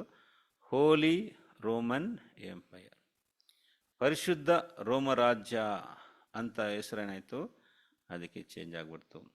ಸರಿ ಪ್ರಿಯರೇ, ಸರಿ, ಇದನ್ನು ನಾವು ನೋಡಬೇಕಾದ್ರೆ ಅರ್ಧ ಏನಾಗಿತ್ತು, ಅರ್ಧ ಕಬ್ಣವು ಅರ್ಧ ಜೇಡಿಮಣ್ಣು ಸೇರಿತ್ತು ಅಂತ ನಾವು ನೋಡಬೇಕಾದ್ರೆ, that is the holy Roman empire. ಅದರ ಅರಸನು ಈ ಪೋಪ್ಗಳು. ಸರಿ ಪ್ರಿಯರೇ, ಈಗ ನಾವು ನೋಡ್ಬೇಕಾದ್ರೆ ಒಂದೇ ಕನಸು, ಒಂದೇ ಅರ್ಥವಲ್ಲ ಕನಸು, ಆದರೆ 2 ವಿಧವಾದ ಕನಸುಗಳು. ಏಕೆ ದೇವರು ಈ ರೀತಿಯಾಗಿ ತೋರಿಸ್ತಾ ಇದ್ದಾರೆ ನೋಡಿ. ಇಲ್ಲಿ ಪಿಕ್ಚರ್ ನೋಡಿ, ದಾನಿಯೇಲ್ 2ನೇ ಅಧ್ಯಾಯದಲ್ಲಿ ಒಂದು ಪ್ರತಿಮೆಯಾಗಿ ತೋರಿಸಿದ್ದಾರೆ. ಒಂದು ಇಮೇಜ್, ಡಿಫ್ರೆಂಟ್ ಮೆಟಲ್ಸ್ಗಳು. ಅದೇ ಕನಸು, ಅದೇ ಅರ್ಥವಲ್ಲ ಕನಸು ಇಲ್ಲಿ ಮೃಗಗಳಾಗಿ ಏನು ಮಾಡಿದ್ದಾರೆ, ತೋರಿಸಿದ್ದಾರೆ. ಯಾಕೆ ದೇವರು ಈ ರೀತಿಯಾಗಿ 2 ಇದಾಗಿ ತೋರಿಸಿದ್ದಾರೆ ಅಂತ ನೋಡಬೇಕಾದ್ರೆ ನೋಡಿ, ದಾನಿಯೇಲ್ 2ನೇ ಅಧ್ಯಾಯವನ್ನು ನೋಡಿದ್ದು ಬಂದು ನೆಬುಕದ್ ನೇಚರ್. ಅವನು ಒಂದು ಲೋಕದ ಮನುಷ್ಯ, he was a worldly man. ಅಂದರೆ ಪ್ರಿಯರೇ, ಅವನು ದೇವರ ಮನುಷ್ಯನಲ್ಲ. ದಾನಿಯೇಲ್ 7ನೇ ಅಧ್ಯಾಯವನ್ನು ನೋಡಿದ್ದು, ಈ ಕನಸನ್ನು ನೋಡಿದ್ದು ಒಂದು ಪ್ರವಾದಿಯಾದಂಥ ದಾನಿಯೇಲು, ಅವರು ದೇವರ ಮನುಷ್ಯ. ಅಂದರೆ ಪ್ರಿಯರೇ, 2 ದೃಷ್ಟಿಗಳು. ಒಂದು ಮನುಷ್ಯನ ದೃಷ್ಟಿ ಅಥವಾ ಮನುಷ್ಯನ ನೋಟದವು ಏನಾಗಿದೆ, ಈ ರಾಜ್ಯಗಳನ್ನು ಮನುಷ್ಯನು ಅದನ್ನು ಹೆಚ್ಚಿಸಿ ಮಾತಾಡ್ತಾನೆ ಅಲ್ವಾ. ನೆಬುಕದ್ ನೇಚರ್ ಅಂದರೆ ದೊಡ್ಡ ಅರಸನು, ಅಲೆಕ್ಸಾಂಡರ್ ಅಂದರೆ ಗ್ರೇಟ್ ಅಂತ ಏನು ಮಾಡ್ತಾರೆ, ಅವ್ರ ರಾಜ್ಯಗಳು, ಅವರು ನಡೆಸಿದಂಥ ಆಳ್ವಿಕೆ, ಇವುಗಳನ್ನೆಲ್ಲ ಏನು ಮಾಡ್ತಾನೆ, ಹೊಗಳ್ತಾನೆ ಅಲ್ವಾ. ಹೊಗಳಿ ಅದನ್ನು ಚರಿತ್ರೆ ಹಿಸ್ಟೋರಿಯನ್ಸ್ಗಳು ಹೆಂಗೆ ಬರೀತಾರೆ, ಅವರ ಒಂದು ಧೈರ್ಯವು, ಅವ್ರು ಮಾಡಿದಂಥ ಯುದ್ಧಗಳು, ಇವುಗಳನ್ನೆಲ್ಲ ತುಂಬ ನೋಡಬೇಕಾದ್ರೆ ಅಷ್ಟು ಗ್ರೇಟಾಗಿ ಏನು ಮಾಡ್ತಾರೆ, ಬರೀತಾರೆ. ಅದರಿಂದನೇ ಅವ್ರನ್ನ ಅಲೆಕ್ಸಾಂಡರ್ ಗ್ರೇಟ್ ಅಂತ ಏನು ಮಾಡ್ತಾರೆ, ಕರೀತಾರೆ. ಅದನ್ನೇ ಪ್ರಿಯರೇ, ಅದೇ ರಾಜ್ಯಗಳು ದೇವರ ದೃಷ್ಟಿಯಲ್ಲಿ ಹೆಂಗಿದೆ ಅಂತ ನೋಡಬೇಕಾದ್ರೆ ಅದು ಮೃಗಗಳ ಥರ ಇದೆ. ಈ ರಾಜ್ಯಗಳು, ಈ ಲೋಕದಲ್ಲಿ ಬಂದಂಥ ಈ ಬ್ಯಾಬಿಲೋನ್ ರಾಜ್ಯ, ಮೇದ ಪರ್ಷಿಯ, ಗ್ರೀಕ್, ರೋಮ್ ಇವುಗಳೆಲ್ಲ ನೋಡ್ಬೇಕಾದ್ರೆ ಕ್ರೂರವಾದ ಮೃಗಗಳಾಗಿದೆ. ಏನು ಇದು ಅಂತ ನೋಡ್ಬೇಕಾದ್ರೆ ಒಂದು ಪ್ರೀತಿ ಇಲ್ಲದಂಥ ರಾಜ್ಯವಾಗಿತ್ತು, ಒಂದು ಸ್ವಾರ್ಥವುಳ್ಳ ರಾಜ್ಯ, ಸೆಲ್ಫಿಶ್ ಕಿಂಗ್ಡಮ್.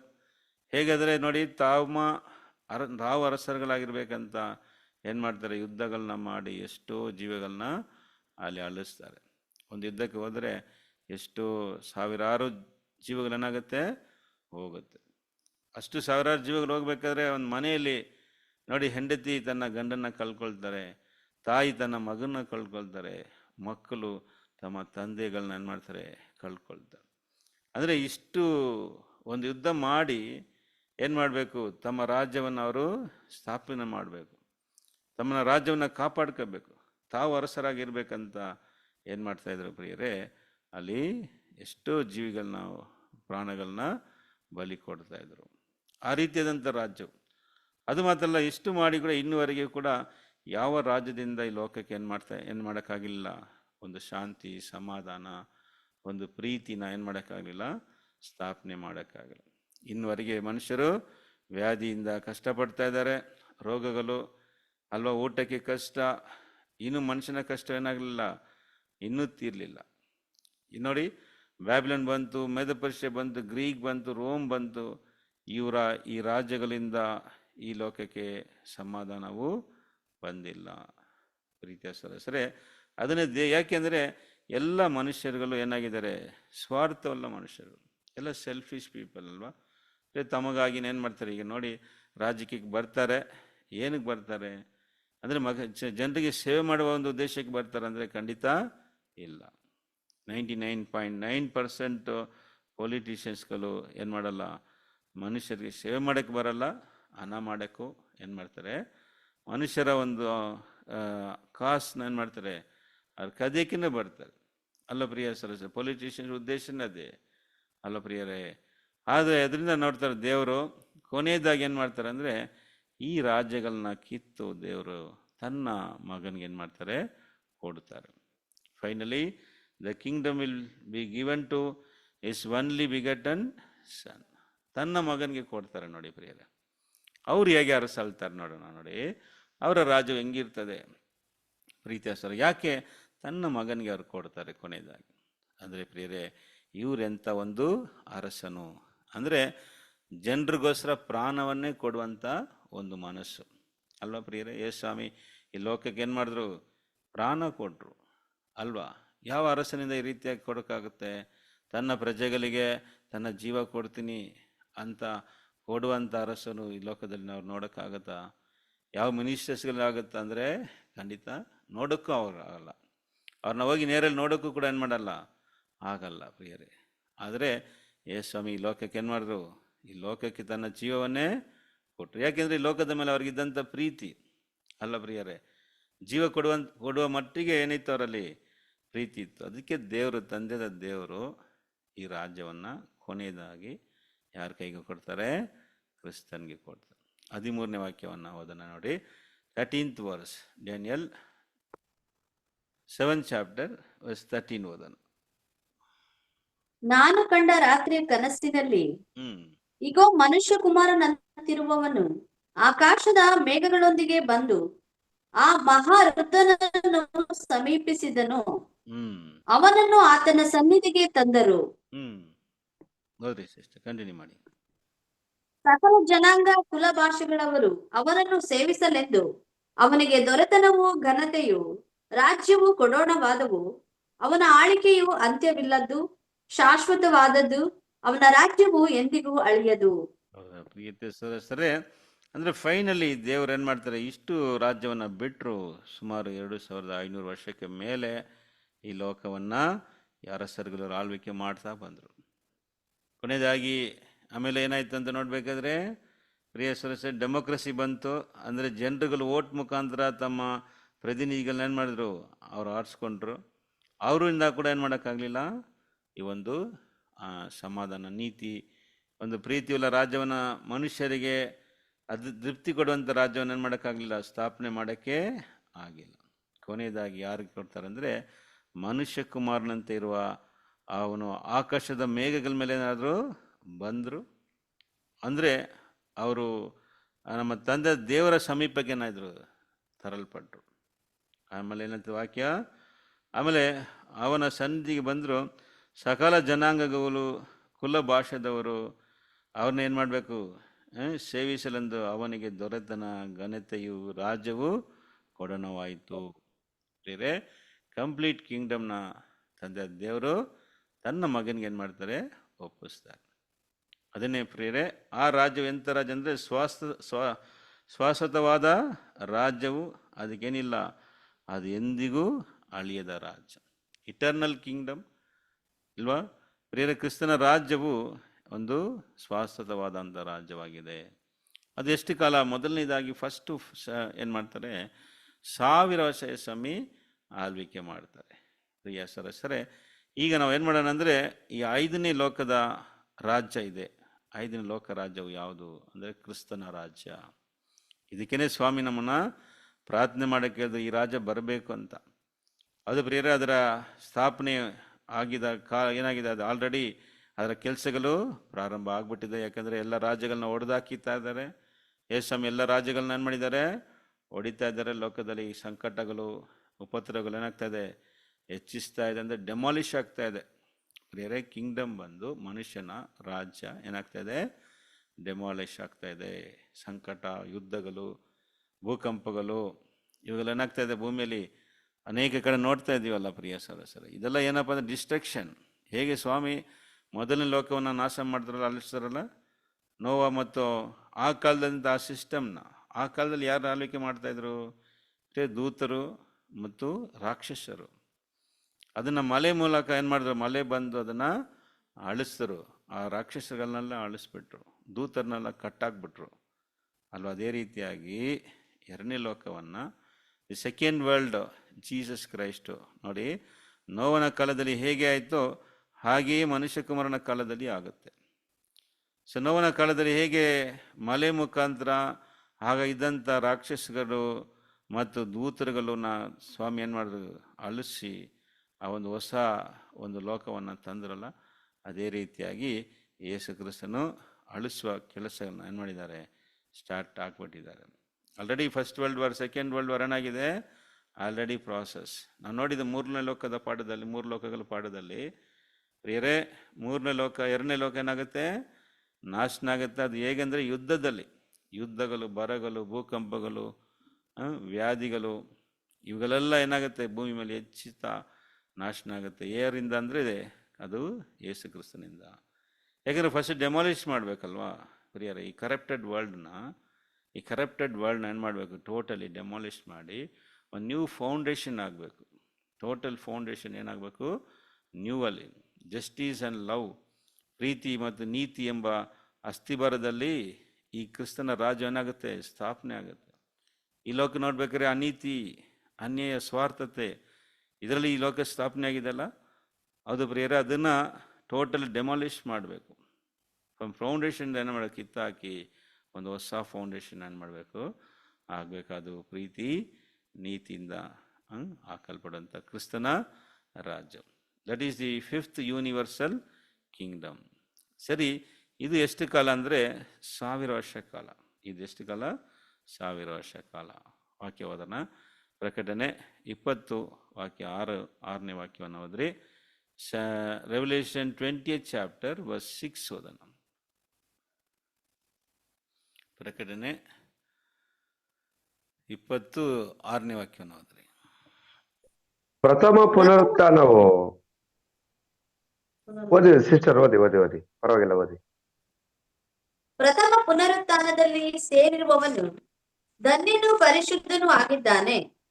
ಇಂಥವರ ಮೇಲೆ 2ನೇ ಮರಣಕ್ಕೆ ಅಧಿಕಾರವಿಲ್ಲ. ಆದರೆ ಅವರು ದೇವರಿಗೂ ಕ್ರಿಸ್ತನಿಗೂ ಯಾಜಕರಾಗಿ ಕ್ರಿಸ್ತನೊಂದಿಗೆ ಆ 1000 ವರ್ಷ ಆಳುವರು. ಪ್ರೀತಿಯ ಸದಸ್ಯರೇ, ಹಾಗಾದರೆ ಪ್ರಥಮ ಪುನರುತ್ಥಾನಕ್ಕೆ ಬಾಧ್ಯನು ಏನಾಗಿದ್ದಾರೆ, ಅವರು ಧನ್ಯನಾಗಿದ್ದಾರೆ. ಪ್ರಿಯ ಸದಸ್ಯರೇ, ಅವರು ಕ್ರಿಸ್ತನೊಂದಿಗೆ 1000 ವರ್ಷ ಏನು ಮಾಡ್ತಾರೆ, ಆಳ್ವಿಕೆ ಮಾಡಿ. ಯೇಸು ಕ್ರಿಸ್ತನ ರಾಜ್ಯವು ಎಷ್ಟಂದರೆ 1000 ವರ್ಷ.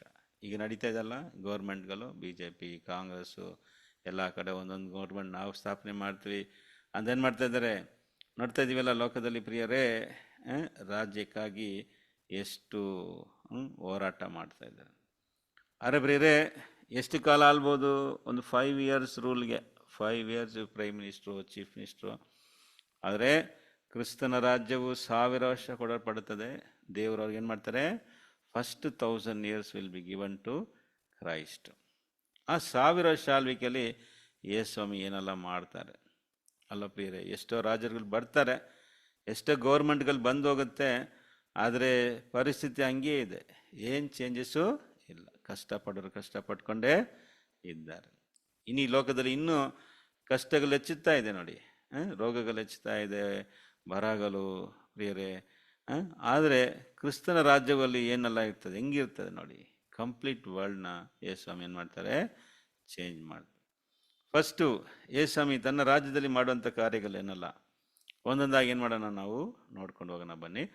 ಮೊದಲನೇದಾಗಿ ನೋಡ್ಬೇಕಾದ್ರೆ ಸೈತಾನನ ಏನು ಮಾಡ್ತಾರೆ? 1000 ವರ್ಷ ಬಂಧನಲ್ಲಿ ಇಡ್ತಾರೆ. 20th chapter verse 2 ಓದೋಣ. ಅದೇ 20ನೇದಲ್ಲಿ 2ನೇ ವಾಕ್ಯವನ್ನು ಓದ್ರಿ, 2nd verse. ಆ ಘಟಸರ್ಪ, ಪುರಾತನ ಸರ್ಪವೆಂಬ ಘಟಸರ್ಪವನ್ನು ಹಿಡಿದು 1000 ವರ್ಷ ಬಂಧನದಲ್ಲಿಟ್ಟನು. ಆ 1000 ವರ್ಷ ತೀರುವ ತನಕ ಸೈತಾನನು ಇನ್ನು ಜನಗಳನ್ನು ಮರಳುಗೊಳಿಸದ ಹಾಗೆ ದೇವದೂತನು ಅವನನ್ನು ಅಧೋಲೋಕದಲ್ಲಿ ದೊಬ್ಬಿ ಬಾಗಿಲು ಮುಚ್ಚಿ ಅದಕ್ಕೆ ಮುದ್ರೆ ಹಾಕಿದನು. ಪ್ರೀತಿಯ ಸದಸ್ಯರೇ, ಮೊದಲನೇ 1000 ವರ್ಷ ಆಳ್ವಿಕೆಯಲ್ಲಿ ಯೇಸು ಸ್ವಾಮಿ ಏನು ಮಾಡ್ತಾರೆ ಅಂದರೆ, ಮೊದಲನೇದಾಗಿ ಪಿಶಾಚನು ಸೈತಾನನಾಗಿರುವಂಥ ಪುರಾತನ ಘಟಸರ್ಪವನ್ನು ಹಿಡಿದು 1000 ವರ್ಷ ಬಂಧನ ಇಡ್ತಾರೆ ಅಲ್ವಾ. 1000 years ಯಾರಿರಲ್ಲ? ಸೈತಾನನು ಇರಲ್ಲ ಪ್ರಿಯರೇ. ಎಲ್ಲ ಕೆಟ್ಟತನಕ್ಕೆ ಮೂಲ ಅಲ್ವಾ, ಸುಳ್ಳುಗಾರ ಅಲ್ವಾ, ಕೊಲೆಗಾರ ಅಂತ ಬೈಬಲ್ ಅವನ ಬಗ್ಗೆ ಹೇಳ್ತದೆ. ಎಲ್ಲ ಕೆಟ್ಟತನಕ್ಕೆ ಇವನು ಒಬ್ಬನೇ ಕಾರಣವಾಗಿದ್ದಾನೆ ಪ್ರೀತಿಯ ಸದಸ್ಯರೇ. ಅದರಿಂದ ಇವನ್ನ ಕಟ್ಟಾಕ್ತಾರೆ ನೋಡಿ. ಕಟ್ಟಾಕ್ತಾರೆ ಅಂದರೆ ಈ ಲೋಕದಲ್ಲಿ ಯಾವ ಕೆಟ್ಟ ಕಾರ್ಯಗಳಿಗೆ ಅನುಮತಿನೇ ಇಲ್ಲ ಪ್ರೀತಿಯ ಸದಸ್ಯರೇ. ಯಾವ ಕೆಟ್ಟ ಕಾರ್ಯಗಳಿಗೇನಿಲ್ಲ, ಭೂಮಿಯಲ್ಲಿ ಅನುಮತಿ ಇಲ್ಲ ನೋಡಿ. ಈಗ ಲೋಕದಲ್ಲಿ ನೋಡ್ತೀವಿ ನೋಡಿ, ಗೌರ್ಮೆಂಟ್ಗಳು ಮನುಷ್ಯನಿಗೆ ಕೆಟ್ಟದಂತ ಗೊತ್ತಿದ್ರು ಏನು ಮಾಡ್ತಾರೆ? ಲೈಸೆನ್ಸ್ ಕೊಡ್ತಾ ಇದ್ದಾರೆ ನೋಡಿ.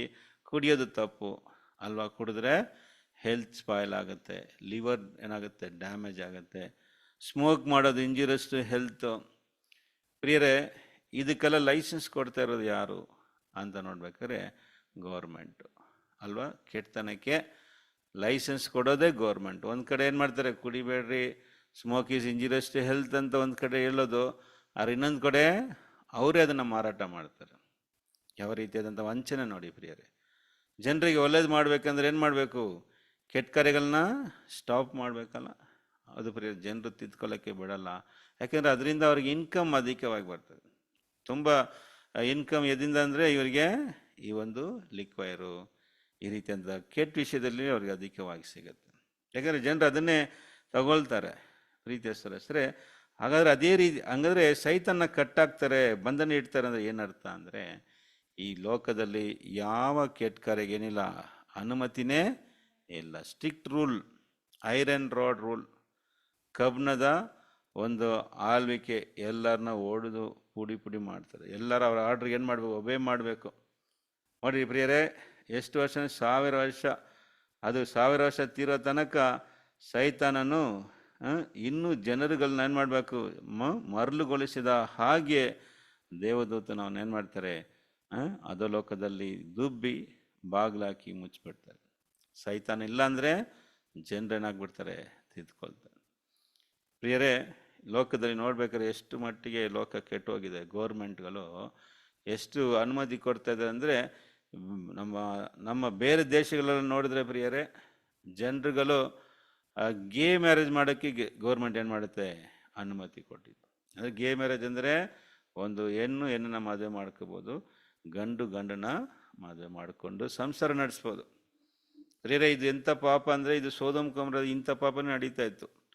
ಇದು ದೇವರ ವಿರೋಧಕ್ಕೆ, ದೇವರ ಸೃಷ್ಟಿಗೆ, ದೇವರು ಮಾಡಿದಂಥ ನೇಚರ್ಗೆ ಏನಾಗಿದೆ? ಎಗೇನ್ಸ್ಟು ನೇಚರ್ ಇದು ನೋಡಿ. ಮನುಷ್ಯನ ಮನಸ್ಸು ಹೇಗಿದೆ ನೋಡಿ. ಅದಕ್ಕೇ ಸೋದೋಮ್ ಗೊಮೋರನ ದೇವರು ನಾಶ ಮಾಡಿದ್ರು. ಈ ಒಂದು ಲಾ ಬಂದು ನಮ್ಮ ಭಾರತಕ್ಕೆ ಕೂಡ ಬಂದ್ಬಿಡ್ತು. ಇವನ್ ಇಂಡಿಯಾದಲ್ಲಿ ಕೂಡ ಈಗ ಅನುಮತಿ ಕೊಟ್ಬಿಟ್ರು, ಏನು ಮಾಡ್ಬೋದು, ಈ ಕ್ಯಾನ್ ಗೇ ಮ್ಯಾರೇಜ್ ಮಾಡ್ಕೋಬೋದು ಅಂತ. ನೋಡಿ ಪ್ರಿಯರೇ, ಎಷ್ಟು ಒಂದು ಹೋಗ್ತಾ ಇದೆ ನೋಡಿ ಲೋಕ. ಹಾಗಾದರೆ ಪಾಪ ಏನಾಗ್ತದೆ, ಹೆಚ್ಚುತ್ತಾ ಇದೆ. ಪಾಪಕ್ಕೆ ಅನುಮತಿ ಕೊಡ್ತಾ ಇರೋದು ಯಾವುದಪ್ಪ ಅಂದರೆ ಈ ರಾಜ್ಯಗಳು. ಇನ್ನು ಕೆಲವು ಕಡೆ ನೋಡ್ಬೇಕಾದ್ರೆ ಪ್ರಿಯರೇ, ಬೇರೆ ದೇಶಗಳೆಲ್ಲ ಡ್ರೆಸ್ ಹಾಕೋಕ್ಕೂ ಕೂಡ ಜನರಿಗೆ ಏನು ಮಾಡಿ, ಡ್ರೆಸ್ ಇಲ್ಲದೆ ಕೂಡ ಏನು ಮಾಡ್ತಾರೆ ಜನರು ಓಡಾಡ್ತಾರೆ, ಅಲ್ಲ ಹೋರಾಟ ಮಾಡ್ತಾರೆ ಗೌರ್ಮೆಂಟ್ ಅಂತ, ನಮ್ಗೆ ಯಾಕೆ ಡ್ರೆಸ್ಗಳು, ನಾವು ಏನು ಮಾಡ್ತೀವಿ, ನಾವು ನೇಕೆಡ್ ಆಗಿರ್ತೀವಿ ಅಂತ. ಎಂಥ ಒಂದು ಸ್ಥಿತಿಗೆ ಹೋಗ್ತದೆ ನೋಡ್ರಿ ಮನುಷ್ಯ. ಸರಿ, ಅದನ್ನೇ 1000 ವರ್ಷ ಆಳ್ವಿಕೆಯಲ್ಲಿ ಈ ರೀತಿಯಾದಂಥ ಯಾವ ಕಾರ್ಯಗಳು ಇರಲ್ಲ. ಎಲ್ಲ ಮನುಷ್ಯರು ಏನಾಗಬೇಕು, ನೀತಿ ನ್ಯಾಯವನ್ನು ಕಲಿಬೇಕು, ನೀತಿ ನ್ಯಾಯದಂತೆ ಬಾಳ್ಬೇಕು ಅಲ್ವಾ. ಯಾರು ಕೂಡ ನೀತಿ ಅನ್ಯಾಯಗಳು ಮಾಡಬಾರ್ದು, ಒಬ್ಬರನ್ನೊಬ್ಬರು ಏನು ಮಾಡಬಾರ್ದು, ಏಮಾರಿಸ್ಬಾರ್ದು. ಯಾರಾದರೂ ಆ ರೀತಿಯಾಗಿ ಮಾಡಿದ್ರೆ ಸ್ಪಾಟ್ ಪನಿಷ್ಮೆಂಟು, ತಕ್ಷಣ ಏನಾಗುತ್ತೆ, ಶಿಕ್ಷೆ. ನೋಡಿ ಗೌರ್ಮೆಂಟ್ಗಳು ಈಗ ಇರುವಂಥ ಕೋರ್ಟು, ಪೊಲೀಸು, ಬೇರೆ ಎಂಥದ್ದು ಅಂತ ನೋಡ್ಬೇಕಾದ್ರೆ ಈ ತಪ್ಪು ಮಾಡೋರಿಗೆ ಸರಿಯಾದ ಶಿಕ್ಷೆನೇ ಸಿಗ್ತಾ ಇಲ್ಲ ಅಲ್ವಾ. ಕೊಲೆ ಮಾಡ್ತಾನೆ, ತಕ್ಷಣ ಬೇಲು ಅದು ಇದಂತ ಏನು ಮಾಡ್ತಾನೆ, ದುಡ್ಡು ಕಟ್ಬಿಟ್ಟು ಹೊರಗಡೆ ಬಂತು ಸ್ವತಂತ್ರವಾಗಿ ಸುತ್ತಾ ಇದ್ದಾನೆ. ಏನಪ್ಪ ತಪ್ಪು ಮಾಡಿದ್ದಕ್ಕೆ ಸದ್ಯದ ಶಿಕ್ಷೆನಾಗಿಲ್ಲ, ಸಿಗ್ಲಿಲ್ವಲ್ಲ. ನೋಡಿ ಎಷ್ಟೋ ಕೇಸ್ಗಳು, ಎಷ್ಟೋ ವರ್ಷಗಳೇನಾಗ್ತದೆ ನಡೀತಾ ಇದೆ. ತಪ್ಪು ಮಾಡಿದವರಿಗೆ ಸರಿಯಾದ ಶಿಕ್ಷೆನೇ ಇಲ್ಲ. ಯಾರಾದರೂ ಒಂದು ಬಡವನ ಏನಾದ್ರು ತಪ್ಪು ಮಾಡಿಬಿಟ್ರೆ ಏನು ಮಾಡ್ತಾರೆ, ಅವನ್ನ ಓಡಿದು ಏನು ಮಾಡ್ತಾರೆ, ಅವನ್ನ ಶಿಕ್ಷಿಸ್ತಾರೆ. ಗೌರ್ಮೆಂಟ್ ಆಗಲಿ, ಪೊಲೀಸು, ಕೋರ್ಟು, ಲಾಯರು ಎಲ್ಲರೂ ಕೂಡ ಅನೀತಿಯಾಗಿ ಏನಾಗ್ತಾಯಿದೆ, ಲೋಕ ನಡೀತಾ ಇದೆ. ಆದರೆ ಕ್ರಿಸ್ತನ ರಾಜ್ಯದಲ್ಲಿ ಆ ರೀತಿಗಿಲ್ಲ. ಎಲ್ಲರೂ ಏನಾಗಬೇಕು, ಎಲ್ಲರೂ ನೀತಿ ನ್ಯಾಯವಾಗಿ ಬಾಳಬೇಕು. ಯಾರು ಒಂದು ವೇಳೆ ಆ ರೀತಿಯಾಗಿ ತಪ್ಪು ಮಾಡಿದ್ರೆ ಸ್ಪಾಟ್ ಪನಿಷ್ಮೆಂಟ್. ಹಳೆ ಒಡನ್ಪಡಿಕೆ ಹಿಂಗೆ ಇತ್ತು ಪ್ರಿಯರೇ. ಹಳೆ ಒಡನ್ಪಡಿಕೆಯಲ್ಲಿ ಯಾರೆಲ್ಲ ಮೋಸೆನ ಎದುರಿಸಿದ್ರು ನೋಡಿ, ಕೋರಾಗು ಅವರು ಕೂಟದವ್ರು ಏನು ಮಾಡ್ತಾರೆ, ಮೋಸೆನ ಎದುರಿಸ್ತಾರೆ ನೋಡಿ. ಭೂಮಿಯಲ್ಲಿ ಅವ್ರು ಜೀವಂತವಾಗಿ ಏನಾಗ್ತಾರೆ, ಭೂಮಿ ಒಳಗಡೆ ಹೋಗಿ ಸಾಯ್ತಾರೆ. ಎಷ್ಟು ಘಟನೆಗಳನ್ನ ನೋಡ್ಬೋದು ಹಳೆ ಒಡನ್ಪಡಿಕೆ. ಪ್ರೀತಿಯ ಸದಸ್ಯರೇ, ಇಮಿಡಿಯೇಟ್ ಪನಿಷ್ಮೆಂಟ್, ತಪ್ಪು ಮಾಡೋರಿಗೆ ತಕ್ಷಣ ಶಿಕ್ಷೆ ಆಗುತ್ತೆ. ಯಾರು ತಪ್ಪಿಸ್ಕೊಳ್ಳಂಗೆ ಇಲ್ಲ ಪ್ರಿಯರೇ, ಇಲ್ವಾ. ಅದನ್ನೇ ಇಲ್ಲಿ ನೋಡ್ತೀವಿ. ಸೈತನ್ನ ಕಟ್ಟಾಕೋದಂದರೆ ಏನು ಅಂದರೆ, ಅಲ್ಲಿ ಯಾವ ಕೆಟ್ಟತನಕ್ಕೇನಿಲ್ಲ, ಅನುಮತಿನೇ ಇಲ್ಲ. ಒಂದು ವೇಳೆ ಮಾಡಿದ್ರೂ ಕೂಡ ಸ್ಪಾಟ್ ಪನಿಷ್ಮೆಂಟ್ ಏನಾಗುತ್ತೆ, ಸಿಗುತ್ತದೆ. ಸರಿ, ನೆಕ್ಸ್ಟ್ ನೋಡ್ಬೇಕಾದ್ರೆ ಯೇಸು ಕ್ರಿಸ್ತನ ರಾಜ್ಯದಲ್ಲಿ ಇನ್ನೂ ಏನು ನಡೀತದೆ, ಏನೆಲ್ಲ ಸ್ವಾಮಿ ಮಾಡ್ತಾರೆ ಪ್ರಿಯರೇ. ಸತ್ತವ್ರನ್ನೆಲ್ಲ ಏನು ಮಾಡ್ತಾರೆ, ಎಬ್ಬಿಸ್ತಾರೆ. ವಾಕ್ಯನ ಓದನ ಬನ್ರಿ. 1ನೇ ಕೊರಿಂಥದವರಿಗೆ 15ನೇ ಅಧ್ಯಾಯದಲ್ಲಿ 21-22 ಓದಿ. 1 Corinthians 15 chapter verse 21 and 22. ಪ್ರೀತಿಯ ಸದಸ್ಯರೇ, ಆದಾಮನ ಸಂಬಂಧದಿಂದ ಎಲ್ಲರೂ ಸಾಯ್ತಾರಲ್ಲ, ಕ್ರಿಸ್ತನ ಸಂಬಂಧದಿಂದ ಎಲ್ಲರೂ ಬದುಕೋರಾಗ್ತಾರೆ. ಓದನ ಓದ್ರಿ. ಮನುಷ್ಯನ ಮೂಲಕ ಮರಣವು ಉಂಟಾದ ಕಾರಣ ಮನುಷ್ಯನ ಮೂಲಕ ಸತ್ತವರಿಗೆ ಪುನರುತ್ಥಾನ ಉಂಟಾಗುವುದು. ಯಾವ ಪ್ರಕಾರ ಆದಾಮನ ಸಂಬಂಧದಿಂದ ಎಲ್ಲರೂ ಸಾಯುವವರಾದರೋ, ಅದೇ ಪ್ರಕಾರ ಕ್ರಿಸ್ತನ ಸಂಬಂಧದಿಂದ ಎಲ್ಲರೂ ಜೀವಿತರಾಗುವರು. ನೋಡಿದ್ರೆ ಪ್ರಿಯ ಸದಸ್ಯರೇ, ಯಾವ ಪ್ರಕಾರ ಆದಾಮನ ಸಂಬಂಧದಿಂದ ಹೆಂಗೆ ಎಲ್ಲರೂ ಸಾಯ್ತಾರಲ್ಲ ಪ್ರಿಯರೇ, ಕ್ರಿಸ್ತನ ಸಂಬಂಧ ಎಲ್ಲರೂ ಬದುಕ್ತಾರೆ. ಅಂದರೆ ಸತ್ತವ್ರಿಗೆಲ್ಲರಿಗೂ ಪುನರುತ್ಥಾನ. ಆದಾಮಿಂದ ಎಷ್ಟು ಜನರು ಸತ್ತರಲ್ಲ, ಎಲ್ಲರೂ ಎದ್ದು ಬರ್ತಾರೆ. ನಾವು ಕಲ್ಕೊಂಡಂಥ ನಮ್ಮ ಪ್ರೀತಿಯಂತ ನಮ್ಮ ತಾಯಿ ತಂದೆಗಳು, ಅನೇಕರು ತಾಯಿ ತಂದೆನ ಕಲ್ಕೊಂಡಿರ್ತಾರೆ, ಅಣ್ಣ ತಮ್ಮನ್ನ ಕಲ್ಕೊಂಡಿರ್ತಾರೆ ಪ್ರಿಯರೇ. ಅವ್ರನ್ನೆಲ್ಲರನ್ನ ಕೂಡ ಏನು ಮಾಡ್ಬೋದು, ಪುನಃ ನೋಡ್ಬೋದು. ಸ್ವಾಮಿ ಎಲ್ಲರನ್ನ ಏನು ಮಾಡ್ತಾರೆ, ಬದುಕಿಸ್ತಾರೆ. ಅದನ್ನೇ ಅವರ ತನ್ನ ಮೊದಲನೇ ಬರುವಿಕೆಯಲ್ಲಿ ಮಾಡಿದ್ದು ಪ್ರಿಯರೇ. ನೋಡಿ, ಸತ್ತು 4 ದಿವಸ ಆದಂಥ ಲಾಜರ್ನ ಏನು ಮಾಡಿದ್ರು, ಸಮಾಧಿಯಿಂದ ಎಬ್ಬಿಸಿದ್ರು. ಹೌದು ಪ್ರಿಯರೇ, ಅದೇ ರೀತಿಯಾಗಿ ಲೋಕದಲ್ಲಿ ಸತ್ತಂಥ ಎಲ್ಲ ಜನರನ್ನ ಏನು ಮಾಡ್ತಾರೆ, ಎಬ್ಬಿಸ್ತಾರೆ. ನೋಡಿ, ಈ ಲೋಕದ ರಾಜ್ಯದಿಂದ ಇದು ಸಾಧ್ಯನಾ? ಸತ್ತವ್ರನ್ನ ಎಬ್ಸಕ್ಕೆ ಆಗುತ್ತಾ ಲೋಕದ ರಾಜ್ಯಗಳಿಂದ? ಖಂಡಿತ ಇಲ್ಲ. ಬೇಕಾದರೆ ಬದುಕಿರುವಂಥವ್ರನ್ನ ಏನು ಮಾಡ್ಬೋದು, ಅವ್ರಿಂದ ಸಾಯಿಸ್ಬೋದು ಅಲ್ವ. ಅದನ್ನೇ ಮಾಡ್ತಾ ಇದ್ದಾರೆ ಪ್ರಿಯ ಸರಸರೇ, ಅದನ್ನೇ ಮಾಡ್ತಾ ಇದ್ದಾರೆ. ಆದರೆ ಯೇಸು ಸ್ವಾಮಿ ರಾಜ್ಯದಲ್ಲಿ ಒಂದು ಗುಡ್ ನ್ಯೂಸ್ ಏನಪ್ಪ ಅಂದರೆ, ಸತ್ತವರೆಲ್ಲ ಏನಾಗ್ತಾರೆ, ಎದ್ದು ಬರ್ತಾರೆ. ಎಲ್ಲ ಕಡೆ ಒಳ್ಳೆಯದೇ ಕಾಣುತ್ತೆ ಪ್ರಿಯರೇ. ಕೆಟ್ಟತನ ಇರಲ್ಲ, ಅನೀತಿ ಇರಲ್ಲ, ಪೊಲೀಸ್ ಸ್ಟೇಷನ್ ಇರಲ್ಲ, ಹಾಸ್ಪಿಟಲ್ಸ್ಗಳಿರಲ್ಲ, ಸಮಾಧಿಗಳಿರಲ್ಲ ಪ್ರಿಯರೇ. ಸತ್ತವರೆಲ್ಲರೂ ಏನಾಗ್ತಾರೆ, ಎದ್ದು ಬರ್ತಾರೆ. ಮತ್ತು ಒಂದೇ ಮತ ಅಲ್ವಾ. ಇವಾಗ ನೋಡಿ, ಲೋಕದಲ್ಲಿ ಹಲವಾರು ಮತಗಳು, ಕನ್ಫ್ಯೂಷನ್. ಮ್ಯಾನ್ ಕೈಂಡ್ ಏನಿದ್ದಾರೆ, ಮನುಷ್ಯಗಳು ಎಂಥ ಸ್ಥಿತಿಯಲ್ಲಿದ್ದಾರೆ ಅಂದರೆ ಒಂದು ಕನ್ಫ್ಯೂಷನ್ ಸ್ಟೇಟಸಲ್ಲಿದ್ದಾರೆ. ಯಾರು ನಿಜವಾದ ದೇವರು, ನಿಜವಾದ ಮಾರ್ಗ ಯಾವುದು ಗೊತ್ತಿಲ್ಲದೆ ಒಂದು ಕನ್ಫ್ಯೂಷನಲ್ಲಿದ್ದಾರೆ. ಆದರೆ ಕ್ರಿಸ್ತನ ರಾಜ್ಯದಲ್ಲಿ ಆ ರೀತಿಯಾದಂಥ ಯಾವ ಕನ್ಫ್ಯೂಷನ್ ಇಲ್ಲ. ಎಲ್ಲ ಕನ್ಫ್ಯೂಷನ್ಗೆ ಯಾರು ಕಾರಣ ಅಂದರೆ ಈ ಪ್ರಪಂಚದ ದೇವರು, ಈ ಲೋಕದ ದೇವರು ಆಗಿದ್ದಂಥ ಸೈತಾನನು ಜನರುಗಳ ಕಣ್ಗಳನ್ನ ಏನು ಮಾಡಿದ, ಮಂಕು ಮಾಡಿಟ್ಟಿದ್ದಾನಲ್ಲ, ಕನ್ಫ್ಯೂಸ್ ಮಾಡಿಟ್ಟಿದ್ದ ನೋಡಿ. ಸುಳ್ಳು ದೇವರುಗಳನ್ನ ಉಂಟು ಮಾಡಿ ಮನುಷ್ಯನ ದೆಸೆ ತಿರುಗಿಸಿದ್ದಾನೆ. ಓದೋಣ ಬನ್ರಿ, ಕೀರ್ತನೆ 22, 28ನೇ ವಾಕ್ಯವನ್ನು ಓದ್ರಿ.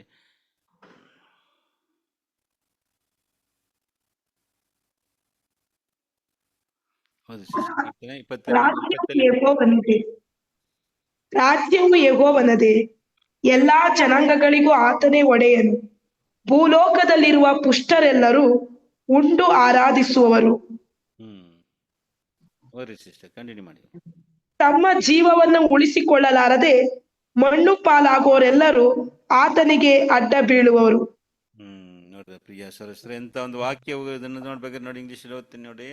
All the ends of the world shall remember and turn unto the lord.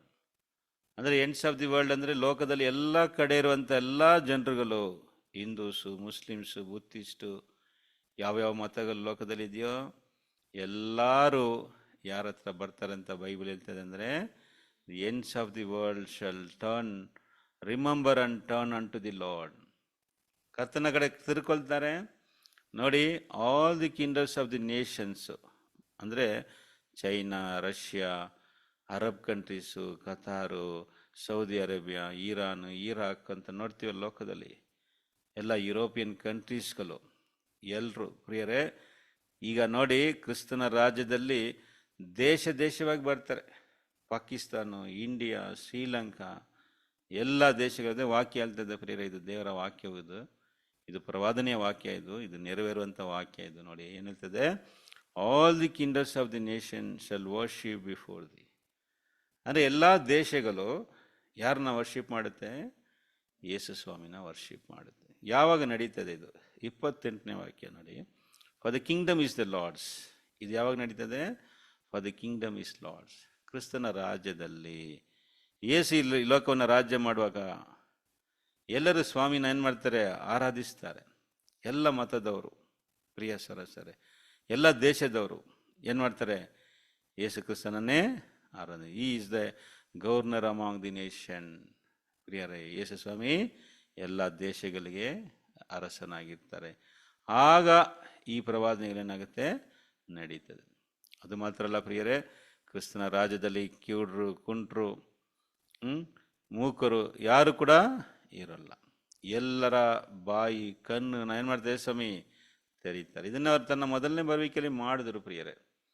ಮೊದಲನೇ ಬರುವಿಕೆಯಲ್ಲಿ ಯಾಕೆ ಕೆಲವರಿಗೆ ಮಾತ್ರ ಮಾಡಿದ್ರು? ಅದೆಲ್ಲ ಸ್ಯಾಂಪಲ್ಸು. ಅಂದರೆ ಅದರ ಮುಖಾಂತರ ಯೇಸು ಸ್ವಾಮಿ ಏನನ್ನ ತಿಳಿಸ್ತಾರಂದರೆ, ನನ್ನ ರಾಜ್ಯ ಬಂದಾಗ ನಾನೇನು ಮಾಡ್ತೀನಿ? ಇದನ್ನು ಎಲ್ಲರಿಗೂ ಮಾಡ್ತೀನಿ. ನಾನೇ ನಿಮ್ಮನ್ನು ಇದರಿಂದ ವಿಮೋಚನೆ ಮಾಡುವಂಥ ರಕ್ಷಕನಂತ ತೋರಿಸಿದ್ರು. ಅಂದರೆ ಈ ಶಾಪದಿಂದ ಈ ಕುರುಡರು, ಕುಂಟರು, ಕಿವುಡರು ಇವರೆಲ್ಲ ಏನಕ್ಕೆ ಈ ಥರ ಹುಟ್ಟಿದ್ದಾರೆ ಲೋಕದಲ್ಲಿ? ಇದೆಲ್ಲ ಆದಾಮಿಂದ ಬಂದಂಥ ಶಾಪವು, ತಂದೆ ಮಾಡಿದಂಥ ಶಾಪ ಮಕ್ಕಳಿಗೆ ಬರ್ತದೆ ಅಂತಾರಲ್ಲ ಪ್ರಿಯರ. ತಮ್ಮ ತಂದೆ ಮಾಡಿದಂಥ ತಪ್ಪು ಮಕ್ಕಳಿಗೆ ಬರ್ತದೆ. ಅದೇ ರೀತಿಯಾಗಿ ಆದಾಮನೆಂಬ ಈ ಮನುಕುಲದ ತಂದೆ ಮಾಡಿದಂಥ ತಪ್ಪಿನಿಂದನೇ ಈ ಲೋಕಕ್ಕೆ ಇದಲ್ಲ. ಇವುಗಳೆಲ್ಲ ಏನಾಗುತ್ತೆ? ಇವುಗಳೆಲ್ಲ ಯೇಸು ಸ್ವಾಮಿ ರಾಜ್ಯದಲ್ಲಿ ಸರಿಪಡಿಸಲ್ಪಡ್ತದೆ. 35 ಓದೋಣ ಬನ್ರಿ. 35ನೇ ಅಧ್ಯಾಯ, ಯೆಶಾಯ 35 ವಾಕ್ಯ 5, 6 ಓದೋಣ. ಓದ್ರಿ. ಆಗ ಕುರುಡರ ಕಣ್ಣು ಕಾಣುವುದು. ಆಗ ಕುರುಡರ ಕಣ್ಣು ಕಾಣುವುದು, ಕಿವುಡರ ಕಿವಿ ಕೇಳುವುದು, ಕುಂಟನು ಜಿಂಕೆಯಂತೆ ಹಾರುವನು, ಮೂಕನ ನಾಲಿಗೆಯು ಹರ್ಷಧ್ವನಿಗೈಯುವುದು, ಅರಣ್ಯದಲ್ಲಿ ಒರತೆಗಳು ಒಡೆಯುವವು. ಸಾಕಷ್ಟೇ. ನೋಡಿ ಪ್ರಿಯರೇ, ಎಷ್ಟು ಅಮೂಲ್ಯವಾದ ವಾಕ್ಯಗಳನ್ನ ನೋಡ್ತೀವಿ. ಇದೆಲ್ಲ ಪ್ರವಾದನೆ ವಾಕ್ಯಗಳು. ಅದೇನ್ ಹೇಳ್ತದೆ? ಕುರುಡರ ಕಣ್ಣು ಏನಾಗ್ತದೆ ಕಾಣುತ್ತೆ, ಕಿವುಡರ ಕಿವಿ ಕೇಳುತ್ತೆ, ಕುಂಟನು ಜಿಂಕೆ ಅಂತ ಏನಾಗ್ತಾನೆ ಹಾರುವನು, ಮೂಕನ ನಾಲಿಗೆ ಹರ್ಷಧ್ವನಿ ಆಗುತ್ತದೆ. ನೋಡಿ ಪ್ರಿಯ, ಎಷ್ಟು ಕುರುಡರುಗಳು ನೋಡ್ತೀವಿ ಲೋಕದಲ್ಲಿ, ಎಷ್ಟೋ ಕುಂಟರುಗಳು ಅಲ್ವಾ ಪ್ರಿಯರೇ. ಆದರೆ ಕ್ರಿಸ್ತನ ರಾಜ್ಯದಲ್ಲಿ ಒಬ್ಬರು ಕೂಡ ಕಾಣಕ್ಕಾಗಲ್ಲ ಅಲ್ವಾ, ಒಬ್ಬರು ಕೂಡ ಇರಲ್ಲ ಪ್ರಿಯ ಸರಸ್. ಮತ್ತು ಕ್ರಿಸ್ತನ ರಾಜ್ಯದಲ್ಲಿ ಯುದ್ಧಗಳೇ ಇರಲ್ಲ, ಸಮಾಧಾನವಾದ ರಾಜ್ಯ, ಪೀಸಬಲ್ ಕಿಂಗ್ಡಮ್. ನೋಡಿ ಎಂಥ ರಾಜ್ಯ ಅಲ್ವಾ. ಈಗ ನೋಡ್ತೀವಲ್ಲ ಎಲ್ಲ ಕಡೆನೂ ಯುದ್ಧಗಳು ಅಲ್ಲ. ಒಂದು ದೇಶಕ್ಕೆ ಒಂದು ದೇಶ ವಿರುದ್ಧ. ಪಾಕಿಸ್ತಾನ ಕಂಡ್ರೆ ಇಂಡಿಯಾಗಾಗಲ್ಲ, ಇಂಡಿಯಾ ಕಂಡ್ರೆ ಪಾಕಿಸ್ತಾನ್ಗಾಗಲ್ಲ, ಚೈನಾ ಕಂಡ್ರೆ ಇಂಡಿಯಾಗಾಗಲ್ಲ, ಚೈನಾ ಯು ಎಸ್ಗೆ ಆಗಲ್ಲ, ರಷ್ಯಾ ಯು ಎಸ್ ವಾರು, ಯುಕ್ರೇನ್ಗೆ ರಷ್ಯಾ ಕಂಡ್ರೆ ಆಗಲ್ಲ, ರಷ್ಯಾ ಯುಕ್ರೇನ್ ಕಂಡ್ರೆ ಎಲ್ಲ ಕಡೆಯೂ, ನಾರ್ತ್ ಕೊರಿಯಾ ಸೌತ್ ಕೊರಿಯಾ ಕಂಡ್ರೆ ಆಗಲ್ಲ. ಏನಿದೆ? No peace. ಒಂದು ಪಕ್ಕದಲ್ಲಿರುವಂಥ ದೇಶದ ಹತ್ರ ಏನಾಗಿರಲ್ಲ, ಸಮಾಧಾನವಾಗಿರೋ ನೇಬರ್ ಕಂಟ್ರೀಸ್ಗಳು ಎಲ್ಲರೇನಾಗ್ತಾ ಇದ್ದಾರೆ, ಎಲ್ಲ ಕಡೆ ಎಲ್ಲ ನೇಬರ್ ಕಂಟ್ರೀಸ್ಗಳು ನೋಡ್ಬೇಕಾದ್ರೆ ಇದೇ ಪ್ರಾಬ್ಲಮ್ಸ್ಗಳು. ಲೋಕದಲ್ಲಿ ಏನಿಲ್ಲ, ಸಮಾಧಾನ ಇಲ್ಲ. ಆಲ್ರೆಡಿ 2 ಯುದ್ಧಗಳು ನಡೆದಿದೆ. ಆದರೆ ಕ್ರಿಸ್ತನ ರಾಜ್ಯದಲ್ಲಿ ಯುದ್ಧನೇ ಇರಲ್ಲ ಪ್ರಿಯರೇ. ಎಲ್ಲಿ ಕೂಡ ನೀವು ವಾರ್ ಫ್ಲೈಟ್ಗಳು, ಮಿಸೈಲ್ಸ್ಗಳು ಎಲ್ಲೂ ಇರಲ್ಲ ಪ್ರಿಯ ಸರಸರೇ. ಎಲ್ಲಿನಿರ ಗನ್ ಇರಲ್ಲ, ಮಿಷಿನ್ ಗನ್, AK-47 ಅದು ಇದಂತ ಮನುಷ್ಯ ಏನು ಮಾಡಿದ್ದಾನೆ, ಎಷ್ಟು ಆಯುಧಗಳನ್ನ ತಯಾರಿಸಿಟ್ಟಿದ್ದಾನೆ ಅಲ್ವಾ. ನ್ಯೂಕ್ಲಿಯರ್ ಬಾಂಬ್ ಹಾಕಿದ್ರೆ ಸಾಕು ಪ್ರಿಯರೇ, ಒಂದು ದೇಶ ಏನಾಗುತ್ತೆ, ಒಂದು ದೇಶನ ಒಂದೇ ಬಾಂಬಲ್ಲಿ ಅಳಿಸ್ಬೋದು. ಕೋಟ್ಯಾಂತರ ಜನರುಗಳನ್ನ, ಲಕ್ಷಾಂತರ ಜನರುಗಳನ್ನ ಮಾಡ್ಬೋದು, ಒಂದೇ ಬಾಂಬಲ್ಲಿ ಅಳಿಸ್ಬೋದು. ಆದರೆ ಅವುಗಳೆಲ್ಲ ಏನಾಗುತ್ತೆ, ಎಲ್ಲ ಅಲ್ತೋಗುತ್ತೆ. No weapons in the world. ಲೋಕದಲ್ಲಿ ಎಲ್ಲಿಲ್ಲ ವೆಪನ್ಸ್ಗಳಿರಲ್ಲ, ಎಲ್ಲ ಟೂಲ್ಸ್ಗಳಿರುತ್ತದೆ. ಮನುಷ್ಯನಿಗೆ ಉಪಯೋಗಿಸುವಂಥ ಟೂಲ್ಸ್ಗಳಿರ್ತದೆ. ನಾನು ಯೆಶಾಯ 2:4 ಅದನ್ನು ಓದಿ, ಕೆಲವು ವಾಕ್ಯಗಳನ್ನ ಓದಿ ಮುಗಿಸೋಣ. ಆತನು ದೇಶಗಳ ವ್ಯಾಜ್ಯಗಳನ್ನು ವಿಚಾರಿಸುವವನು, ಬಹು ರಾಷ್ಟ್ರದವರಿಗೆ ನ್ಯಾಯ ತೀರಿಸುವವನು. ಅವರು ತಮ್ಮ ಆಯುಧಗಳನ್ನು ಕುಲುಮೆಗೆ ಹಾಕಿ ಕತ್ತಿಗಳನ್ನು ಗುಳಗಳನ್ನಾಗಿಯೂ ಬರ್ಜಿಗಳನ್ನು ಕುಡುಗುಳನ್ನಾಗಿಯೂ ಮಾಡುವರು. ಜನಾಂಗವು ಜನಾಂಗಕ್ಕೆ ವಿರೋಧವಾಗಿ ಕತ್ತಿ ಎತ್ತುವುದು, ಇನ್ನು ಯುದ್ಧಾಭ್ಯಾಸವು ನಡೆಯುವುದೇ ಇಲ್ಲ. ನೋಡ್ರ ಪ್ರಿಯರೇ, ಎಂತ ಒಂದು ಪ್ರವಾದನೆ ಮಾತುಗಳು ಇವುಗಳೆಲ್ಲ. ಇವೆಲ್ಲ ನಡೀತದ? ಖಂಡಿತ ನಡೀತದೆ ಪ್ರಿಯ. ಮನುಷ್ಯ ಎಷ್ಟೋ ಪ್ರಯತ್ನ ಪಡ್ತಾ ಇದ್ದಾನೆ ಲೋಕದಲ್ಲಿ ಸಮಾಧಾನ ತರಬೇಕಂತ. ಟ್ರಂಪ್ ಬಂದರು ಇವಾಗ ಸಮೀಪದಲ್ಲಿ. ನಾನು ಬಂದರೆ ನಾನೇನು ಮಾಡ್ತೀನಿ, ರಷ್ಯಾ ಉಕ್ರೇನ್ ವಾರ್ನ ಸ್ಟಾಪ್ ಮಾಡ್ತೀನಿ, ಇಸ್ರೇಲ್ ಗಾಜಾ ವಾರ್ನ ನಿಲ್ಲಿಸ್ತೀನಿ, ಇಂಡಿಯಾ ಪಾಕಿಸ್ತಾನ್ಗೆ ಸಮಾಧಾನ ತಂದಿದ್ದೀನಿ, ನನಗೇನು ಕೊಡಬೇಕು, ನನಗೆ ಅವಾರ್ಡ್ ಕೊಡಬೇಕು ನೀವು ಅಂತ ಕೇಳ್ಕೊಂಡ್ರು. ಆದರೆ ಸಮಾಧಾನ ಬಂತಂದರೆ ಇನ್ನೂ ಕೂಡ ಅವರಿಂದ ಮಾಡೋಕ್ಕಾಗಲಿ. 3-4 ವರ್ಷ ಆಯಿತು, ಇನ್ನೂ ಯುದ್ಧ ಆಗಲು ಹೋಗ್ತದೆ. India Russia Ukraine war, Gaza Israel war. ಪ್ರಿಯ ಸರಸರೇ, ಏನು ಯಾರಿಂದ ಸಮಾಧಾನ ತರಕ್ಕೆ ಆಗೋದು ಇಲ್ಲ. Only Christ kingdom will bring the peace. ನೋಡಿ, ಅಲ್ಲಿ ಏನಿರಲ್ಲ, ಆಯುಧಗಳೇ ಇರಲ್ಲ ಅಂತೆ. ಎಲ್ಲ ಆಯುಧಗಳನ್ನ ಏನು ಮಾಡ್ತಾರೆ, ಅವರು ಕತ್ತಿಗಳನ್ನ ಕುಳುಗೋಲಾಗಿ ಮಾಡ್ತಾರೆ, ತಮ್ಮ ಬರ್ಜಿಗಳನ್ನು ಕಡುಗೋಲಾಗಿ ಮಾಡ್ತಾರೆ. ಅಂದರೆ ಅಗ್ರಿಕಲ್ಚರಲ್ಗೆ ಏನು ಮಾಡ್ತಾರೆ, ಯೂಸ್ ಮಾಡುವಂಥ ವೆಪನ್ಸ್ಗಳು.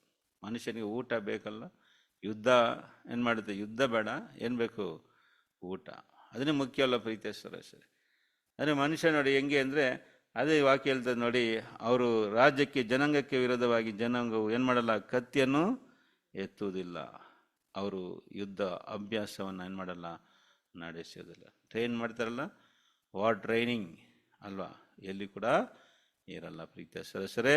ಭೂಮಿ ತುಂಬ ಏನಿರ್ತದೆ, ಸಮಾಧಾನ, ಎಲ್ಲ ಕಡೆ ಪ್ರೀತಿ. ಎಲ್ಲ ಕಡೆ ಏನಿದೆ, ಪ್ರೀತಿ ತುಂಬಿಕೊಂಡು ಹೆಂಗೆ ನೋಡಿ, ಎಂಥ ರಾಜ್ಯವು ನೋಡಿ. ಇದನ್ನೇ ಸ್ವಾಮಿ ಹೇಳಿದ್ದು ನಮಗೆ ಪ್ರಾರ್ಥನೆ ಮಾಡೋಕ್ಕೆ, ನಿಮ್ಮ ರಾಜ್ಯವು ಬರಲಿ, ನಿಮ್ಮ ಚಿತ್ತವು ಪರಲೋಕದಲ್ಲಿ ನೆರವೇರೋ ಪ್ರಕಾರ ಭೂಲೋಕದಲ್ಲಿ ನೆರವೇರಲಿ. ನೋಡಿ ಪ್ರೀತಿಯ ಸರಸರೇ, ನೆಕ್ಸ್ಟ್ ವ್ಯಾಧಿ ಇರಲ್ಲ ಪ್ರೀತಿಯ ಸರ, ನೋ ಡಿಸೀಸ್ ಅಲ್ವಾ. ಇಲ್ಲಿ ನೋಡ್ತೀವಲ್ಲ ಲೋಕದಲ್ಲಿ ಮುಖ್ಯವಾಗಿ ಕ್ಯಾನ್ಸರ್ ಎಂಬ ವ್ಯಾಧಿ ಮನುಷ್ಯನ ಎಷ್ಟು ಕಷ್ಟಪಡಿಸ್ತಾ ಇದೆ ನಾನು. ಇದುವರೆಗೆ ಅದಕ್ಕೆ ಔಷಧಿನೇ ಕಂಡುಹಿಡಿಯಕ್ಕಾಗಲಿಲ್ಲ ಮನುಷ್ಯನಿಂದ. ಪ್ರಿಯತೆಯ ಸರಸರೇ, ತುಂಬ ಘೋರವಾದ ಒಂದು ವ್ಯಾಧಿ ಅದು. ಆದರೆ ಕ್ರಿಸ್ತನ ರಾಜ್ಯದಲ್ಲಿ ಯಾವ ಈ ರೀತಿಯಾದಂಥ ಕ್ಯಾನ್ಸರು, ಯಾವ ರೋಗವೂ ಇರೋಲ್ಲ. ಮನುಷ್ಯರು ಆರೋಗ್ಯವಾಗಿರ್ತಾರೆ. ಅದೆಷ್ಟೊಂದು ಆಶೀರ್ವಾದ ಅಲ್ಲ ಮನುಷ್ಯನಿಗೆ. ಎಲ್ಲರೂ ಹೇಳ್ತಾರಲ್ಲ, ಹೆಲ್ತ್ ಈಸ್ ವೆಲ್ತ್ ಅಂತಾರೆ. ಹೌದು ಪ್ರಿಯರೇ, ಹೆಲ್ತ್ ಬಂದು ಎಷ್ಟು ಒಂದು ದೊಡ್ಡ ಆಸ್ತಿ ಅಂದರೆ ನೋಡಿ, ಅದು ರೋಗಿಗಳಿಗೆ ಗೊತ್ತಾಗುತ್ತೆ ಅಲ್ವಾ. ಮುಖ್ಯವಾಗಿ ಕ್ಯಾನ್ಸರ್ ಪೇಷಂಟ್ಗಳನ್ನ ನೋಡ್ರಿ ಪ್ರಿಯ ಸರ್, ಎಷ್ಟು ಕಷ್ಟಗಳನ್ನ ಪಡ್ತಾರೆ ಅಂತ. ವಾಕ್ಯ ಓದನ. ಲೋಕದಲ್ಲಿ ಕ್ರಿಸ್ತನ ರಾಜ್ಯದಲ್ಲಿ ಎಲ್ಲಿ ಕೂಡ ವ್ಯಾಧಿನೇ ಇರಲ್ಲ. No hospitals. ಎಲ್ಲ ಹಾಸ್ಪಿಟಲ್ಸ್ಗಳನ್ನ ಏನು ಮಾಡಬೇಕು? ಕ್ಲೋಸ್ ಮಾಡ್ಕೊಂಡು ಹೋಗ್ಬೇಕು. ದೊಡ್ಡ ದೊಡ್ಡ ಹಾಸ್ಪಿಟಲ್ ನೋಡ್ತೀವಲ್ಲ, ಮಣಿಪಾಲ್ ಹಾಸ್ಪಿಟಲ್ಸು, ಸ್ಪರ್ಶು, ಅದು ಇದಂತ ದೊಡ್ಡ ದೊಡ್ಡದಾಗಿ ಕಟ್ಕೊಳ್ತಾ ಇದ್ದಾರೆ. ಸರಿ, ರೋಗವನ್ನು ಸರಿಪಡಿಸ್ಬೇಕಂತಾನೆ ಅಂತಾನಂದರೆ ಖಂಡಿತ ಇಲ್ಲ. ಇನ್ನು ರೋಗಗಳು ಹೆಚ್ಚಿನ ಆಗ್ತಾ ಇದೆ. ಮೆಡಿಸಿನ್ ಜಾಸ್ತಿ ಕಂಡಿಡಿದ ಮನುಷ್ಯ, ಎಷ್ಟೋ ಇಕ್ವಿಪ್ಮೆಂಟ್ ಬಂದಿದೆ, ಆದರೆ ರೋಗ ಮಾತ್ರ ಏನಾಗಿಲ್ಲ, ಕಡಿಮೆನೇ ಆಗಿಲ್ಲ. ನೋಡಿ, ಇಕ್ವಿಪ್ಮೆಂಟ್ ಬಂದ ಮೇಲೆ ಏನಾಗಬೇಕು? ರೋಗ ಕಡಿಮೆ ಆಗಬೇಕಲ್ಲ. ಔಷಧಿ ಬಂದ ಮೇಲೆ ಏನು ಮಾಡಬೇಕು? ರೋಗ ಕಡಿಮೆ ಆಗಬೇಕಲ್ಲ. ಏಕೆ ಆಗ್ತಾ ಇಲ್ಲ ಪ್ರಿಯರೇ? ಇದೆಲ್ಲ ಬಿಸ್ನೆಸ್ ಅಷ್ಟೇ. ಇದೆಲ್ಲ ಏನಪ್ಪ ಅಂದರೆ, ಇದೆಲ್ಲ ಒಂದು ವ್ಯಾಪಾರ ಅಷ್ಟೇ. ಇದು ಮನುಷ್ಯನ ಸರಿಪಡಿಸೋಕ್ಕಲ್ಲ, ಮನುಷ್ಯನ ಹತ್ರ ಇದನ್ನು ಇಟ್ಟು ವ್ಯಾಪಾರ ಮಾಡೋದಕ್ಕೆ ಇದು ನಡೀತಾ ಇದೆ. ಆದರೆ ಅನೇಕ ಜನರಿಗೆ ವ್ಯಾಧಿನೇ ಇಲ್ಲ, ಆದರೆ ವ್ಯಾಧಿ ಇದೆ ಅಂತ ಏನು ಮಾಡ್ತಾರೆ? ಹೇಳಿ ಜನರ ಹತ್ರ ದುಡ್ಡು ಮಾಡುವಂಥ ಮನುಷ್ಯನ ಬುದ್ಧಿ ಇದೆಲ್ಲ ಹ್ಯೂಮನ್ ಮೈಂಡು ಪ್ರಿಯ ಸರಸರೆ. ಮನುಷ್ಯನ ವೀಕ್ನೆಸ್ನ ಇಟ್ಕೊಂಡು, ಭಯವನ್ನು ಇಟ್ಕೊಂಡು, ನಮ್ಮಲ್ಲಿ ಭಯ ಇದೆಯಲ್ಲ, ಅಯ್ಯೋ ಅದಾಗ್ಬಿಡ್ತದೆ, ಇದಾಗ್ಬಿಡ್ತದೆ, ಇದನ್ನು ಮಾಡಲೇಬೇಕು, ಸ್ಕ್ಯಾನ್ ಮಾಡಲೇಬೇಕು, ಇದನ್ನು ಟ್ರೀಟ್ಮೆಂಟ್ ಮಾಡಲೇಬೇಕು, ಇಲ್ಲಾಂದರೆ ಹಂಗಾಗ್ಬಿಡ್ತದೆ, ಹಿಂಗಾಗ್ಬಿಡ್ತದೆ ಅಂತ ಏನು ಮಾಡ್ತಾರೆ? ಭಯ ಎಂಬ ಒಂದು ವೀಕ್ನೆಸ್ನ ಇಟ್ಕೊಂಡು ಮನುಷ್ಯನ ಈ ರೀತಿಯಾಗಿ ಏಮರಿಸ್ತಾ ಇದ್ದಾರೆ ಲೋಕ. ವಾಕ್ಯ ಹೋದ್ರಿ 33:24 ಹೋದ್ರಿ. ಸಿಯೋನಿನ ಯಾವ ನಿವಾಸಿಯು ತಾನು ಅಸ್ವಸ್ಥನೆಂದು ಹೇಳಲು ಅಲ್ಲಿಯ ಜನರ ಪಾಪವು ಪರಿಹಾರವಾಗುವುದು. ನೋಡಿದ್ರೆ ಪ್ರೀತಿಯ ಸರಸರಿ, ಏನಂದ್ರೆ ಯಾರು ಕೂಡ ಅಸ್ವಸ್ಥ ಇಲ್ಲ ಅಂತ ಹೇಳಂಗಿಲ್ಲ ಪ್ರೀತಿಯ ಸರಸ್. ನೋಡಿ, ಎಷ್ಟೋ ಜನರು ಬೆಡ್ ರಿಡನ್, ವರ್ಷ ಗಂಟ್ಲೆ ಏನು ಮಾಡ್ತಾರೆ? ಬೆಡ್ಡಲ್ಲೇ ಇರ್ತಾರೆ. ಬೈಬಲಲ್ಲಿ ಕೂಡ ನೋಡ್ತೀವಲ್ಲ, ಒಂದು ಮನುಷ್ಯ 38 ವರ್ಷ ಏನಾಗಿದ್ದಾನೆ? ವ್ಯಾಧಿಯಲ್ಲಿ ಮಲಗಿದ. ನೋಡಿ ಪ್ರಿಯರೇ, ಅಂತನ ಮೇಲೆ ಯೇಸ್ವಾಮಿ ಮನಸ್ಸು ಅವನ ಕಣ್ ಬಿದ್ದು ಅವನ್ನ ವಾಸಿ ಮಾಡಿದ್ರಲ್ಲ. ಹೌದು ಪ್ರಿಯ, ಅಂಥ ಸ್ಥಿತಿಯಲ್ಲಿ ಎಷ್ಟೋ ಜನರು ಇದ್ದಾರೆ ಲೋಕದಲ್ಲಿ ಅಲ್ಲ. ಅಂಥವ್ರೆಲ್ಲರನ್ನ ಕೂಡ ಏನು ಮಾಡ್ತಾರೆ? ಯೇಸ್ವಾಮಿ ವಾಸಿ ಮಾಡ್ತಾರೆ. ಹೌದು ಪ್ರಿಯ ಸರಸರೆ, ಕ್ರಿಸ್ತನ ರಾಜ್ಯದಲ್ಲಿ ಎಲ್ಲ ಮೃಗಗಳು ಕೂಡ ಸಮಾಧಾನವಾಗಿತ್ತು ಅಲ್ವಾ. ಸಿಂಹ, ಜಿಂಕೆ ಅಲ್ವಾ, ಹಸು ಎಲ್ಲವೂ ಕೂಡ ಏನಾಗಿದೆ? ತೋಳವು ಎಲ್ಲವೂ ಒಟ್ಟಾಗಿರ್ತದೆ. ವಾಕ್ಯ ಓದ್ಕೊಳ್ಳಿ, ನೀವು ಬರ್ಕೊಳ್ಳಿ ಬೇಕಾದರೆ. 11th chapter 6-9 ನೀವು ಓದೋದಾದರೆ ಅಲ್ವಾ. ಹಾವು ಕೂಡ ಏನು ಮಾಡೋದು? ಚಿಕ್ಕ ಮಗು ಹಾವಿನ ಏನು ಮಾಡ್ತಾರೆ? ಹಾವಿನ ಹತ್ರ ಅಲ್ಲಿ ಆಟ ಆಡುತ್ತೆ. ವಾಕ್ಯ ಇನ್ನೊಂದು ವಾಕ್ಯ ಹೋದ್ರಿ, 8ನೇ ವಾಕ್ಯವನ್ನು ಹೋದ್ರಿ, 8th verse. ಅದರಲ್ಲಿ ಐಸಾಯ 11:8 ಮಾತ್ರ ಹೋದ್ರಿ.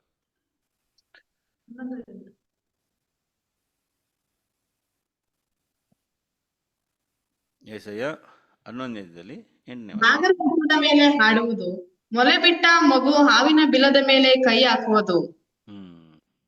ಇದೆಲ್ಲ ನಡೀತದ? ಇದೆಲ್ಲ ನಡಿಬೋದಾ? ಈ ರೀತಿಯಾಗಿ ಆಗುತ್ತಾ ಅಂದ್ರೆ ಖಂಡಿತ ಆಗುತ್ತೆ. ಸಿಂಹವು ಎತ್ತಿನಂತೆ ಹುಲ್ಲು ತಿನ್ನುತ್ತೆ ಪ್ರಿಯರೇ. ಸಿಂಹವು ಹುಲ್ಲಿನಂತೆ ಎತ್ತಿನಂತೆ ಹುಲ್ಲು ತಿನ್ನುತ್ತೆ ಅಂತ ನೋಡ್ತೀವಿ. 9ನೇ ವಾಕ್ಯ ನೋಡ್ರಿ, ಏನ್ ಹೇಳ್ತದೆ ವಾಕ್ಯ. ಈ ವಾಕ್ಯವು 9th verse. ನನ್ನ ಪರಿಶುದ್ಧ ಪರ್ವತದಲ್ಲೆಲ್ಲ ಯಾರೂ ಕೇಡು ಮಾಡುವುದಿಲ್ಲ, ಯಾರೂ ಹಾಳು ಮಾಡುವುದಿಲ್ಲ. ಸಮುದ್ರದಲ್ಲಿ ನೀರು ಹೇಗೋ ಹಾಗೆಯೇ ಭೂಮಿಯಲ್ಲಿ ಯೆಹೋವನ ಜ್ಞಾನವು ತುಂಬಿಕೊಂಡಿರುವುದು. ನನ್ನ ಪರಿಶುದ್ಧ ಪರ್ವತದಲ್ಲೆಲ್ಲ, ಪರ್ವತ ಅಂದ್ರೆ ರಾಜ್ಯ. ನೋಡಿದಲ್ಲ ಕನಸಲ್ಲಿ, ಆ ಕಲ್ಲು ಬಂದು ಆ ಬಂಡೆ ಉರುಳು ಬಂದು ಏನು ಮಾಡುತ್ತೆ? ಅದನ್ನ ಓಡಿದ್ದು, ಅದನ್ನ ಚೂರು ಚೂರು ಮಾಡಿತ್ತು. ಆಮೇಲೆ ದೊಡ್ಡ ಪರ್ವತ ಆಯಿತು. ಅಂದರೆ ಕ್ರಿಸ್ತನ ರಾಜ್ಯ, the Kingdom of Christ. Kingdom ಅಂದರೆ ಪರ್ವತ, ಅಂದರೆ ಪರಿಶುದ್ಧ ಪರ್ವತ ಅಂದರೆ ಹೋಲಿ ಕಿಂಗ್ಡಮ್, ಪರಿಶುದ್ಧ ರಾಜ್ಯ. ಅದರಲ್ಲಿ ಏನಿಲ್ಲ ಅಂದರೆ ಯಾರು ಕೇಡು ಮಾಡುವುದಿಲ್ಲ, ಯಾರು ಹಾಳು ಮಾಡುವುದಿಲ್ಲ. ಹೇಗಿರ್ತದೆ ಕರ್ತನ ಜ್ಞಾನ? ಸಮುದ್ರದಲ್ಲಿ ನೀರು ಹೇಗೆಯೋ ಹಾಗೆಯೇ ಭೂಮಿಯಲ್ಲಿ ಯೆಹೋವನ ಜ್ಞಾನವು ತುಂಬಿಕೊಂಡಿರ್ತದೆ ಪ್ರಿಯರೇ. ನೋಡಿ, ಅಂಥ ರಾಜ್ಯವನ್ನು ನಾವು ಏನು ಮಾಡೋಣ? ಸ್ವಾಗತ ಮಾಡೋಣ ಅದಕ್ಕಾಗಿ ನಾವು ಪ್ರಾರ್ಥನೆ ಮಾಡೋಣ, ಪ್ರಯಾಸ ಪಡೋಣ. ಬೇರೆ ಇನ್ನು ಬೇಗ ಏನಾಗುತ್ತೆ, ಕ್ರಿಸ್ತನ ರಾಜ್ಯವು ಭೂಮಿಯಲ್ಲಿ ಖಂಡಿತ ಸ್ಥಾಪನೆ ಆಗುತ್ತೆ. ಎಲ್ಲ ಜನರು ಅವ್ರನ್ನ ಆರಾಧನೆ ಮಾಡ್ತಾರೆ. ಅದನ್ನೇ ಬೈಬಲ್ ನಮಗೆ ಹೇಳ್ತಾ ಇದೆ. ಬೇರೆ ಇನ್ನೂ ಡೀಟೇಲ್ ಆಗಿ ಬರುವಂಥ ಪಾಠಗಳು ಏನು ಮಾಡೋಣ, ನಾವು ನೋಡೋಣ. ಸೊ ಇವತ್ತಿನ ಪಾಠದಲ್ಲಿ ನಾವು 5ನೇ ಲೋಕದ ರಾಜ್ಯವು, ಅದರ 2ನೇ ಕನಸು, 7ನೇ ಅಧ್ಯಾಯದಲ್ಲಿ ದಾನಿಯೇಲ್ ಕಂಡಂಥ ಕನಸು ಅಲ್ವಾ. ಆ 4 ಮೃಗಗಳು ಈ ಲೋಕದಲ್ಲಿ ಬಂದಂಥ 4 ರಾಜ್ಯಗಳು, ಬ್ಯಾಬಿಲೋನ್, ಮೇದ ಪರ್ಷಿಯ, ಗ್ರೀಕ್, ರೋಮ್. ಕೊನೆಯದಾಗಿ ಕ್ರಿಸ್ತನ ರಾಜ್ಯವು ಸ್ಥಾಪನೆ ಆಗುತ್ತೆ. ಯೇಸು ಕ್ರಿಸ್ತನ ಆಳ್ವಿಕೆ ಮಾಡ್ತಾರೆ. ಯೇಸು ಕ್ರಿಸ್ತನ ಭೂಮಿಯಲ್ಲಿ ಇದ್ದಂಥ ಎಲ್ಲ ಶಾಪ, ಮರಣ, ಕಷ್ಟ, ಕಣ್ಣೀರೆಲ್ಲವನ್ನ ಎತ್ತಾಗ್ಬಿಡ್ತಾರೆ. ಕೊನೆಯ ವಚನ ಮಾತ್ರ ಓದೋಣ. ರೆವಲ್ಯೂಷನ್ 21 verse 4 and 5 ಓದ್ಬೇಡೋಣ, ಲಾಸ್ಟ್ ವರ್ಸ್. ರೆವಲ್ಯೂಷನ್ 21ನೇ ಅಧ್ಯಾಯ, ಪ್ರಕಟಣೆ 21ರಲ್ಲಿ 4ರಿಂದ. ತರುವಾಯ ಸಿಂಹಾಸನಗಳನ್ನು ಕಂಡನು,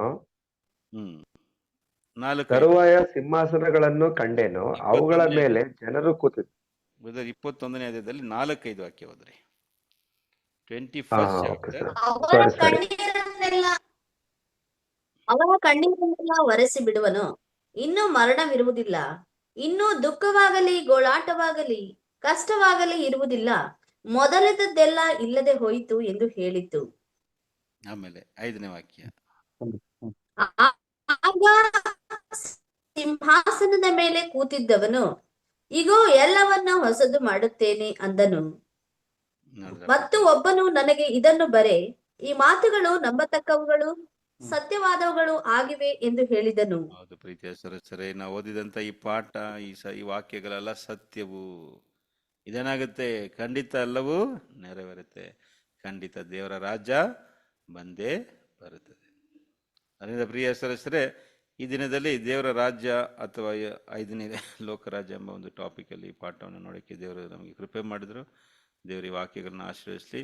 ದೇವರ ಚಿತ್ತವಾದರೆ ನಾವು ಬರುವಂಥ ವಾರದಲ್ಲಿ ಇನ್ನೊಂದು ಹೊಸ ಪಾಠವನ್ನು ನಾವು ಧ್ಯಾನಿಸೋಣ.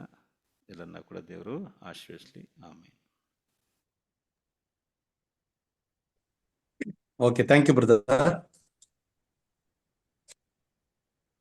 5ನೇ ಪಾಠವಾಗಿರುವಂತಹ